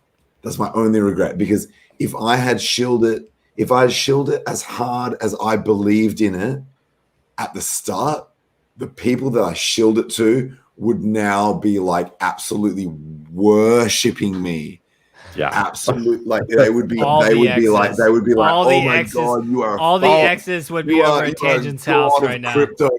You are crypto god. If I'd shilled it, and all I would have had to do was shill it to the level that I believed in it. Like I genuinely believed in it to that level, but I did not shill it at the level that I believed in. That's my only regret. Same. Yeah, I mean that is something that is I'll true too. Is I mean, like I gave out that card to a lot of people, but I didn't start. Like I mean, it wasn't until I think after that first 0.6 price pump when the first Genesis whale buys had happened that I really started to like rally my friends and family harder. You know, that was when I was like, That's when everyone was like, all right, this is a thing. Game on. pretty sure that Game I on. thought I was right, and now I'm pretty sure I'm Yeah. let's go. Yeah. I feel more confident. yeah, exactly. But up until then, I could have definitely shilled it harder for the first, I don't know, 5-6 months or so. All right. What else do we have here? I have like a small list because Ladies Discourse Syndicate is coming up here in a little bit. So I don't want to over. We got 2 hours? Yeah, you did Or have a they huge. start So the ladies is now, or not now, but coming up very soon, I think. And then the F and Hangout is 2 hours after that, so 10 Eastern. But the ladies are coming up here soon, so don't want to run too much over. Loose ends in chat. Gadgy, first day of A was $1 billion, got screwed over for being early. Early pays better. There shouldn't be bad blood, and I'll tell you why. Because even the man himself Told you said, not to do it. "Don't do it." Yep. And We did don't this. go in day one. Oh. At the same time, like even if you got in day one, you're You're doing so up. great. I did exactly what Richard said. His other thing, because I went hard on day one, and then I took everything that I got in day one and I staked it out. I staked some of it out for 10 and some of it out for 15 years. And like those stakes that I have, like the interest, they have exactly the APY that they're getting, like over 63-64%. Like incredible amounts on like. You're not going to beat that shit. So like there is like I still feel very much a winner with those stakes, So I mean it was sure it was I could have gotten a better rate or whatever slightly after that, but those are some legendary epic stakes right there. Yeah. Thank you, Latin American Crypto. I'm seeing a lot of mentions, so I looked up this Portnoy thing, and it's actually pretty cool. I don't know if you guys have viewed it yet, but let's see if I can pull it up here because it is pretty darn cool.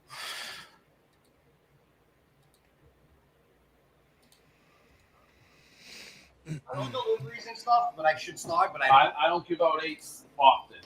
Yeah, I don't want any pizza, but I want to take this opportunity. No. I want to take this opportunity to tell you about a cryptocurrency I got. Oh, I don't want to hear crypto. Come on. I don't. It's crypto cool. What are you gonna tell me about crypto? I'm gonna believe in a crypto, right? So I got a crypto, man. You can stake. There's guys that are staking it, right? They lock it up for 30 days, and they're getting paid interest on top of that. And that interest is like, I mean, you make $10,000 just by You staking crypto it. guys all have a story. You can't tell one crypto. The next crypto guy's gonna be like, if you take this and you hold it for 10 minutes, it's gonna be worth $10 million in 5 seconds. Well, It happens. I made in I believe you, but they In don't say it. so November of 2019. These crypto guys are always. What's up, man? So November of 2019, I got in. I paid maybe $1,500 to get into this. Yep. Thing. It's called HEX. It's the top 3 crypto now. Someone just tweeted at me Yeah, that you were so- coming. They did. Yeah, so that was me. I was trying to tell everybody I wanted to tell you about it. So you're saying 15 grand went to 2 million? Is that what you're telling me? Yes. Yep. You know All day, bro. Cryptocurrency. if it's too good to be true. Top 3. Get wrecked, blood. Who is Get this it. guy? I got it in The 2019 Barstool guy. November. Yeah, you got in early. You That's can great. still get in, No, but bro. it's still going Dude, up. I mean, this thing. Portnoy. If you want to look at are you a chart guy? No. You're not a chart guy. Neither am I. He's a But if gambler. you just hold on to it, it just goes up, and then you're just gonna make tons of money. You ain't The got to guy worry needs about the guy looking at needs a it. better sales pitch. Yes, he does. For Listen, sure. guys, they're all. Whale's okay. already I missed tweeted I missed It's the okay. wave that he'd It's sell all him. right. I mean, 2 million. Yeah. Is, You've done This- great. this- 2 million is not. But a, Hey, I love the 2019. fucking hustle, but what the would sales hurt you if pitches. you just bought a little bit. If I bad. bought every Bitcoin that someone told me to buy, I'd be sleeping on a garbage bag of useless Bitcoins. What? Everybody, everywhere I go, it's this. Yeah, one. what? What? That's the worst analogy ever. It really is. All right. You Well, look I mean, I'm good for you. You killed it. You nailed it. Yeah. I just wanted to get my pitch. So. Yeah. Yeah, man. Good luck to you. And Thank you. And you nailed. Congrats. I mean, you were early. You were smarter than me. I'm late. I missed Bitcoin. That's this true. is a better Bitcoin. This Smarter than him. Bitcoin. I know. Trust me. Do you know how many This people Bitcoin say is- that though? This Bitcoin is not proof of work. This Bitcoin is proof of stake. So it's just a whole bunch of people coming together. You could be right. The problem is I've gotten the same pitch from 1,000 people on why their Bitcoin is better than Bitcoin. Lies. Everywhere we go, someone's got Bitcoin. Yeah, but this one. Well, that's, I know, but how This do I one's know? real. I know, but everyone says that. People are lazy. Ah, Bitcoin. Yeah, Dave Portnoy doesn't do his research. No, Hex. This is a different one. Hey, what if I send you some and you just hold it? What's that going to do? Now we're talking. Everyone does that because they want me to talk about it. But just hold it, No, I bro. don't want you to talk about it. Stake it. I'm not shilling it so that you can go and talk about it. I'm just, hey, man, I want to send you some, and if you hold it, I don't even know how to accept it. How does it help you? Look. So it's just like anything else, right? You're looking for the next person to come in and buy over the top, right? It's even with Apple Share, Why? anything, because that's how you make money. You want the next person to come and buy the next price. That is kind of like pyramid. Yeah, that's pyramidy. Pretty much the definition of pyramid. But isn't that with everything though? So No, let's say, all not markets necessarily. let's say you buy Coca-Cola shares. It's also Yep. not the definition of a pipe What are you buying pyramid. Coca-Cola shares for? Well, theoretically, the performance of the company. Unfortunately, So this guy's the performance sales of the pitch was company not. anyway, so you appreciate Well, sugar he's not research, wrong, so though. you want He's saying that what to Richard's see if you saying, want but to just see not- make you more money off of Well, the- you want to be profitable, right? Okay, so how is that? But that's based on me buying the drink. But how is that any Nope, different? not from, at all. Your what you just described is the price is going up on more people buying it, not the product. That's all markets work. 1 in a million. Oof.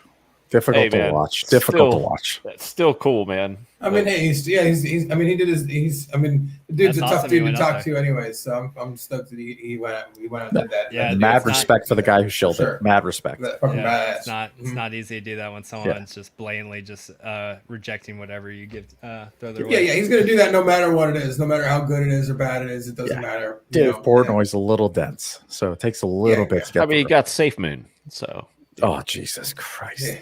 Yeah, yeah. I had coworkers asking me about that shit 3 months ago, and I was like, Yeah. "Are you kidding me, guys?" It's like I told Truth you about Hex hurt. in the old days, man. Like, Yeah, I had you're friends talking about asking- Safe Moon. I had a friend that I got him into Hex too, and he's still like saying, "I don't know, this safe moon thing," and I'm like, Oh my god, it breaks my heart.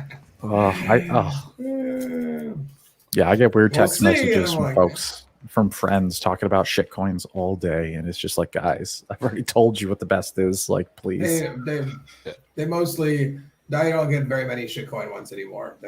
They've mostly figured it out that they're not going to Yeah. get very far. The tide is turning. Yeah. Mhm. Agreed. just another shout out to our awesome audience. I mean, just numbers are awesome for this show. Might even eclipse last week's, and Motley's even here. Amazing. So Who would have Yeah, guessed? couldn't drive them off that easy. Damn, check it out. And saw the filters. again, because I don't like to step on toes here, we all cheer each other. Ladies Discourse Syndicate currently is on with Sammy and Serena, so I don't know who they're having on later. We're tying up some loose ends here. Let's see, what else did we have? Oh, Richard is on Instagram now. Everybody like that move. I really like it, especially with the luxury stuff. It's a visual platform for social media. It's just like He had fun with it too. That was cool. Yeah. I quit He's having a good Insta a year ago. Oops. Yeah, I got the honor of being followed by Richard Heat official this morning. So I don't know if that's him. What is actually, that? though. it's one of the many scam accounts that I reported immediately. I was about to say I probably wouldn't even mention the name then.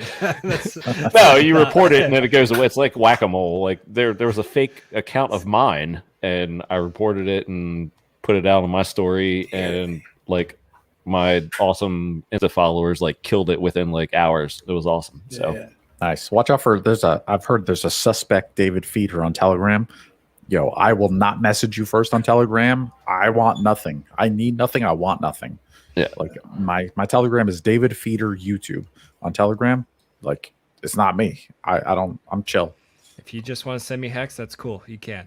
Yeah. But make sure it's me, all right? Yeah. Like I will never I'm message just first, I kidding. promise. I'm just kidding. what else we got? Loose ends. We have Our football. Pick. Vince's Fumble Fridays, he named it. So all the guys in green won last week. So congrats, Big K. Somebody picked for Motley, and they just said you were lame, Motley. Seems like you. That was not me. It seems like a lame thing you would do. That was not me. I would love to know who did it. So if you're in chat, I thought it was you that came and did it. I thought that was. It was totes not me, man. No, not you. I thought it was Motley that came. Oh, okay. I haven't played. But yeah, we got a bunch of guys still alive. So Tibblers is still alive. Rock Edison. So make sure you get in there and get your picks done before Sunday. Wallasaurus, Sig Hex, Freddy Quotes, Children already got his in. Hexhound got his in. Vinrix or something, and something TR Crypto. So yeah, you guys are doing it. So if you're in gold here, make your picks for that. Remember, I'll pick put the same team. Don't pick the same team, and I'm going to put the link in the I know chat. the rules. I just forgot about it. Good job, Motley. Got you. Link is in the chat. Go make your picks. All right. Done. What else do we have here? I did want to touch on this because I think this is kind of like a big deal because the names backing it, or the name backing it, is big, and Richard put this out there. So this index that Hex has almost a 12% weighting in. Pretty darn cool, man. It's done by Van Eck, and Van Eck's a pretty famous traditional name. Pretty darn cool. I think Richard's tweet was Wall Street is starting to notice Hex. And holy shit. Hex is in a portfolio of like a traditional fund? Yep. Oh my God. I've never seen that before. Wow. Making moves, man. Making moves. Damn. I like that ratio too. Yeah, and part of me wonders how this could possibly support the ongoing, I guess, suit, because we have, I think it's quite obvious that CMC is going after the nomics and whale stats and all those others, trying to manipulate whatever they can to make their case. And it's like, okay, well, Hex is actually listed as the third biggest crypto in this fund, probably because it's actually legit third biggest crypto. Like no traditional firm would, or index would list that big of a weighting without, it being legit. Well, the funny part, just like Yahoo Finance and stuff, most of these places are getting their data from CoinMarketCap. And even though they're gatekeeping us on page 3 at 201, our market cap still puts us in the top 3 crypto. So when they pull the data from CoinMarketCap, it still they have no bias, right? So it puts Hex at number 3 still. Yep. Absolutely. So just wanted to call that out. And how you doing, Tangent? What time's she coming over? How many? Yeah, even more important. Your girl and her bestie. What are we talking about? Oh yeah. So your chick stack. Like, how many chicks are you stacking tonight? No. So basically, I think honesty is important. I think one sec. So were we talking about cap ranking sites? Yes. What are we talking about? Oh yeah. So all right. So yeah, the Van Eck Fund and that's right. Funds. Oh yeah. I saw that tweet by Richard. I saw that tweet by Richard about look, here's my opinion, right? This is a little bit off book, but I saw someone did statistical assessment. I was going to do it myself because I have the ability to do it, but I was like, I hope someone else does this just to save me the time. And then someone did the statistical analysis of the correlation of Hex to other assets. And it was like correlation coefficient of 0.07, right? So like very low correlation coefficient. And then someone was like, bro, Wales Only has got that shit on his site. Go and look it up. Correlation coefficient against Bitcoin and ETH. I went there and the correlation coefficient was even lower.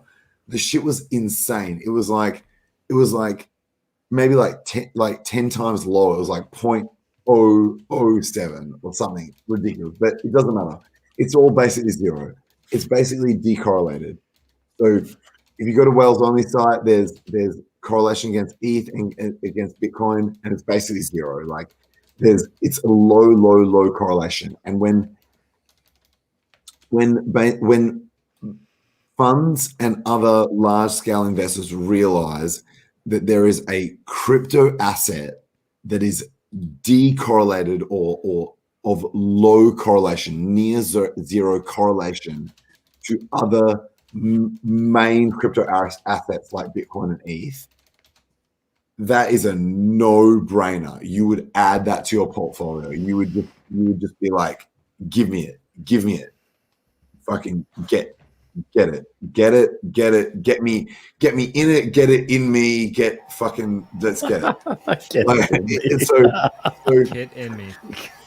Get in me, bro. That's another context. So basically, that's the holy grail. That is the holy grail. So I'm not going to speculate on whether someone has been manipulating the price or moving the price to create decorrelation. I don't care. I don't think that's the case. But even if it was, the fact that it is decorrelated to other crypto assets, it's basically like, why would you hold any, if all crypto basically moves together and there's one asset that's decorrelated, why would you hold these other assets? They're just a leveraged or deleveraged version of the other crypto asset that you were thinking about holding. You might as well just hold Bitcoin. Then there's this one asset, which is HEX, that is actually decorrelated and also price positive in terms of its price performance. It's really a no-brainer. Well said. Totally. It is, because we are totally decorrelated. Hex goes to the beat of its own drummer, like a lot, like big time. When everything else is down, you guys would have seen when the market's been going up, Hex has basically been going down, and then the market will be going down, Hex will be going up. Market will be going up, Hex will be going sideways. It really, just from my own personal observation, it really is decorrelated. 100%. And that's the beauty of Hex, is we are different than everything else. 100%. Yeah, there's nothing like this. Nothing right now in the whole crypto space. I don't care what you're into. The Hex is the best, period. And I've even seen a few non-Hexicans tweet and say, yo, I don't know what's going on here, but that looks like it's doing its own thing. It is just different to what's going on. And I'm like, yes, this mofo has worked it out. Hey, you see it with like Bitcoin takes a dump or Ethereum, and it's like, what's the green emerald right there staring you in the face, the Emerald Island in the sea of red. So the ultimate is going to be, if crypto goes into, so we haven't seen this yet, if crypto goes into a full bear market and Hex just holds sideways or up, that's going to be epic. And then if we see that macroeconomics, that everything goes into a bear market, like with this whole recent thing that's come out with the China thing, if that crashes markets and Hex goes sideways or up. So we haven't seen that yet, but I am confident, I have personal confidence that Hex will be able to survive or thrive during that kind of thing, but we need to see it. And if that happens, it is going to be glorious. Can you imagine? Take a imaginative trip with me. Imagine the entire globe, everything crashing, and Hex just going. Can you imagine people just being like, "Oh my god, I need to get some of that." It is just going to be glorious. So we haven't seen that yet, but the day will come. The day will come. I'm ready. I'm ready. I'll call that right now too. Absolutely. When everything else crashes, we will continue going up. When Testnet launches, we're going up. When Mainnet of PulseChain launches, we're going way the fuck up. Like, you guys have seen nothing yet. $1.50, $2. Gonna blow your minds, man. Like the most parabolic coin on the most parabolic network. Oh my God. It is going to be madness. So good, bro. Yeah, Wave 3 and I chatted about this a few times. It's like delicious. What how should I say it? Like, Richard wins either way, right? So he either calls this top and it's like done, and Hex, wins, whatnot, and he's god founder for calling the top, and Hex goes on. Or Bitcoin actually breaks the 60K or whatever it was high, and he just makes more money on that, and ETH and whatever else he owns. And if that happens, then Hex probably pushes harder, I would guess. So it's like a win. Viking, how are you? Agreed. Well, before we wrap, Motley, and you are tired, need your take on a pretty decent UFC card tomorrow night. So, oh shit! Yeah, I haven't looked at the. It's a big one, isn't it? Yeah, it's pretty cool. So we got Nate Diaz versus Lawler. Lawler's 160 actually, favorite. I think this card's very easy to call. Actually, Lawler. And Shevchenko is like a minus 2,000 versus. I bet my entire hex bag on Shevchenko. You would what? Wait, I bet my entire hex bag. I mean, if you want to take that bet, let me know. I mean, I wouldn't bet my entire bag, but I would like the minus 2,000 odds on Shevchenko. But, yeah. I mean, if you want to bet 10 grand, I'll give you the odds. Think about it. It'd be Shevchenko is a monster. No, she's just a wonderful ballerina who just destroys everyone. Yeah, betting against her is a bad bet. Yeah, and any thoughts on this one? Because I'm not too familiar with Volkanovski and Ortega. So it's a featherweight title match. So Ortega's his jiu-jitsu is some of the best in the game. He's known for his triangles. He was on an absolute tear through the UFC until he ran into Max Holloway, and then Max Holloway pieced him the fuck up. Like, he turned his face into like ground beef, and then there was some issue. I think he got injured or sick or something like that, but he didn't fight for like a year and a half, and then he came back, and his hands are on fire. Like, he fought the Korean zombie, and his stand-up has gotten 1,000 times better. Now, that being said, Volkanovski, he's fought Max Holloway at least twice, I think. He won both times. I think the second time, in my opinion, Max Holloway actually won. It was a close fight, though. Yeah, I kind of want to give it to Ortega. He's got the range. Really? Like for the upset? Yeah, for the upset, because he's got the range. He's got the better jiu-jitsu. Volkanovski, he's a little pit bull though, and he comes at you. He's got some nasty leg kicks too.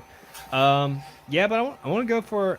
I think Ortega's I think he's fired up, and I think he's added levels to his game. So I would pick the upset. That would be my one upset for this card. Would be Ortega. Upset in the championship fight. Yep. I love it.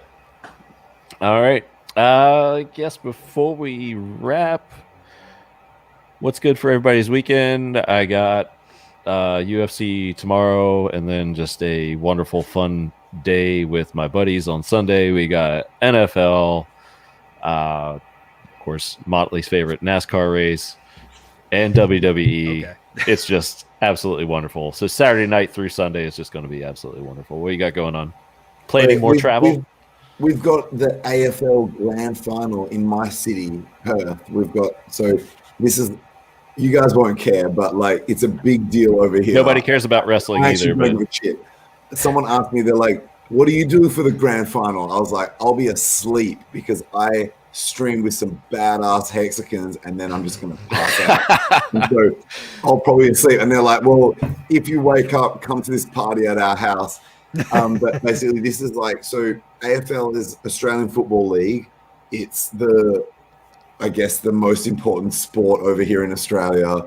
I personally don't give a shit about it, but it's happening, and it's going to be in my city, and I think it's today or tomorrow or some shit at some place. I was thinking we should probably just riot. like or like Good call. protests, like protests, Yeah, peaceful protests, but with a Peaceful riot. protests. Yes. Yeah, I mean, you just- don't need a riot. The police will provide that. because for you. that's Just when attack. we're going to have the world stage, right? Like the whole world, or most of the world's going to be looking at the city because of this grand final. So it might be a good time to riot. I don't know. I'll do agree. some shit when I Go wake for it. up. But yeah, that's what's going on in our city. Awesome. What are you doing, Big K? Maybe maybe a little hurricane prep. There's a Hurricane Sam chilling on the Caribbean out there, so might fill up some gas cans. Get the generator. Doesn't prepped hurt up, to be prepared. I think it's going to take a hard right, though, right? Yeah, that's what they're saying, but it could be a big one too. So I'd rather get my shit this weekend as opposed to Wednesday night before it comes and hits us Thursday. Yeah. Nice. So, Got you, just a little D-Fed? cash hurricane prep. Oh, this weekend? I mean, shit. I'm in that retired life now, so I'm going to be watching Telegram. I'm just waiting for PulseChain Testnet. Honestly, Nice. I'm going to be sitting right here watching Telegram, waiting for the signal. That's all I'm going to be doing. I'm right here, guys. And I'll let you know. I'm going to make a video as soon as it comes out. As soon as I start my server, I will let you guys know, and I'll be live streaming. Sweet. And Viking, what you up to? I will watch the gladiators battle it out in octagon. I wish it was a hexagon, but it's not. But I'll be watching. I'll be watching that. Getting ready for some travel, so I got some stuff to get ordered at my place before I take off. So I'll be doing that. Essentially, just getting prepped to do some stuff. A lot of traveling, a lot of video that will eventually make its way back to you guys Awesome. with some well-known Hexicans. Well, there is the ladies' discourse, which is going over on the Discourse Syndicate. So we're going to wrap here, but did want to throw this out there. It was just see it on the crawl right now. We have a huge happy hour red carpet special next week with Freddie Quotes. So the video for huge, it's going to be huge. The music video for Fuhr's eulogy is going to drop on Discourse Syndicate's effing Hangout at 10 p.m. Eastern next Friday. David, next Friday. Thank you. Which you got correct. Thank you. But we are going to do like a red carpet, thing. There's, it's going to be fun time. That's all I can say right now. We're going to have Freddie on. Freddie's going to be like promoting, I think, probably for a good bit of the week. But that night's going to be a long night for him because I think he's going to do happy hour. And he's going to do effing Hangout that night for the premiere. So it's just going to be a fun night. I know we got into a lot of good, informative subject matter here. Next week's going to be kind of like one of our fun party streams, I would guess. But yeah, I think a few surprises, hopefully. We'll see. But yeah, I'd love for everybody to be here. We're like picking up like viewership like crazy. So this video drop next week could be huge. Actually, all 4 Americans here, ex-tangent, because he's half a world away. We were at that video shoot. I can't wait. I haven't seen the video. Very exciting. I Making know. the video was great. Were you at the video shoot of the preview, like the trailer? Sadly, no. That was in Europe. But we were all Those the 4 of us gentlemen were in out the at music the- video. That's equally as epic. That is epic. Yeah, it was a blast to make it. Freddie 'Cause and his wife were great hosts. That was On awesome. Discord Syndicate, we streamed with Freddie Quotes recently. Yeah, the late Yeah, night so show that in was Australia. awesome. Yep, that was They had a fantastic. episode. Yeah, that was So great. I got to meet him sort of like through the stream, and and he told us the story of how it came together and all the like the last minute problems and all that sort of thing. Yeah, we were all there. That night. That was DFED, crazy, man. We RG3 was forgotten, so DFED had to go back and get him. It's like Yo, you leave Grandpa on the couch. So Just we like, get- we forgot Grandpa. Go get him. We're at Poor the David video had to go shoot. get him. Yeah, man, we all get there. Everybody gets out, and we're like, "Where's RG3?" and forgot they're like, RG. "He's back at the house sleeping on the couch." So I like whipped around in my car and picked him up. Man, that was hysterical. Oh my Yeah, god. But I got to spend some one-on-one time with him. That was great, man. That was such a blast, dude. That was such a good time. It was I fun. love it. So huge show next week, or huge night of Hex. I'm guessing DJ Cryptomatic will probably, be spinning as well. Hex 19 coming in at the end, man. Thank you. Boom. I saw you guys hanging with the Crypto Hell yeah. Sparbook Oh, guys. he made the Napa show. Nice. Yeah, Nice. and Hexicans are starting to get all over Instagram. So I actually saw Hex 19 on Instagram as well. So on the No one has an excuse. Hex 19's on Instagram. Get over there. I don't think he has an account, but he was on the Sparbook tour account. They were talking to him and stuff like that. So too cool. Yep, go watch those ladies because they rock. And actually, all of our Hex ladies rock, whether they stream or not. They're just, they're in Hex, so they got to be smart. So thank you, everybody, for tuning in this week. Chat, you rocked it, killed it again. And yeah, I mean, it's next weekend's just going to be so fun. So I can't wait to see everybody then. It's going to be awesome. Everybody's throwing in tips at the end. Cinco. Thank you, Wales. Oh, shit. So, Thank God. Oh yes, 5, 5, 5, 5. Oh, yeah. Thanks for this. Stake My it favorite out. number.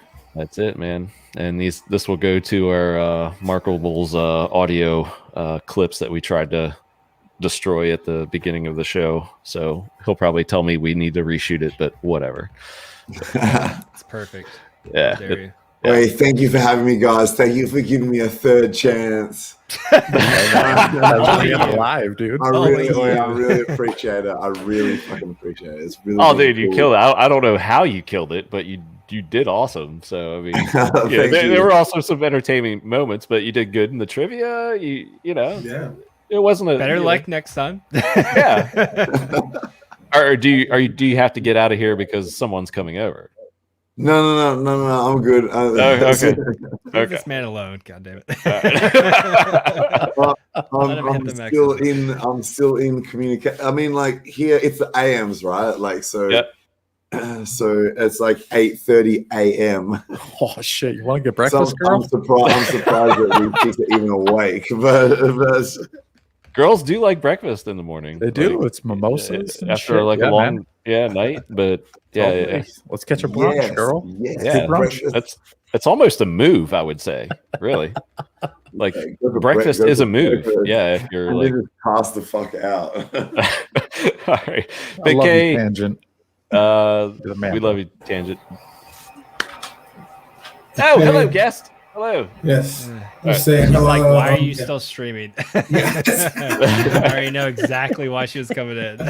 He's like, oh, what's going to be Hex happy hour. We're wrapping up. Hex So happy 3 booty, hours. booty breakfast calls. just wanted to say bye to everybody. So thank you, Motley. Thank you, Big K. Our guests, Tangent, DFed. I mean, you guys killed it. Awesome. And yeah, we'll see you guys next week. Gonna be a huge, fun Hexican weekend next weekend, Oh, yes. and we'll see you then. Can't wait. So Yep.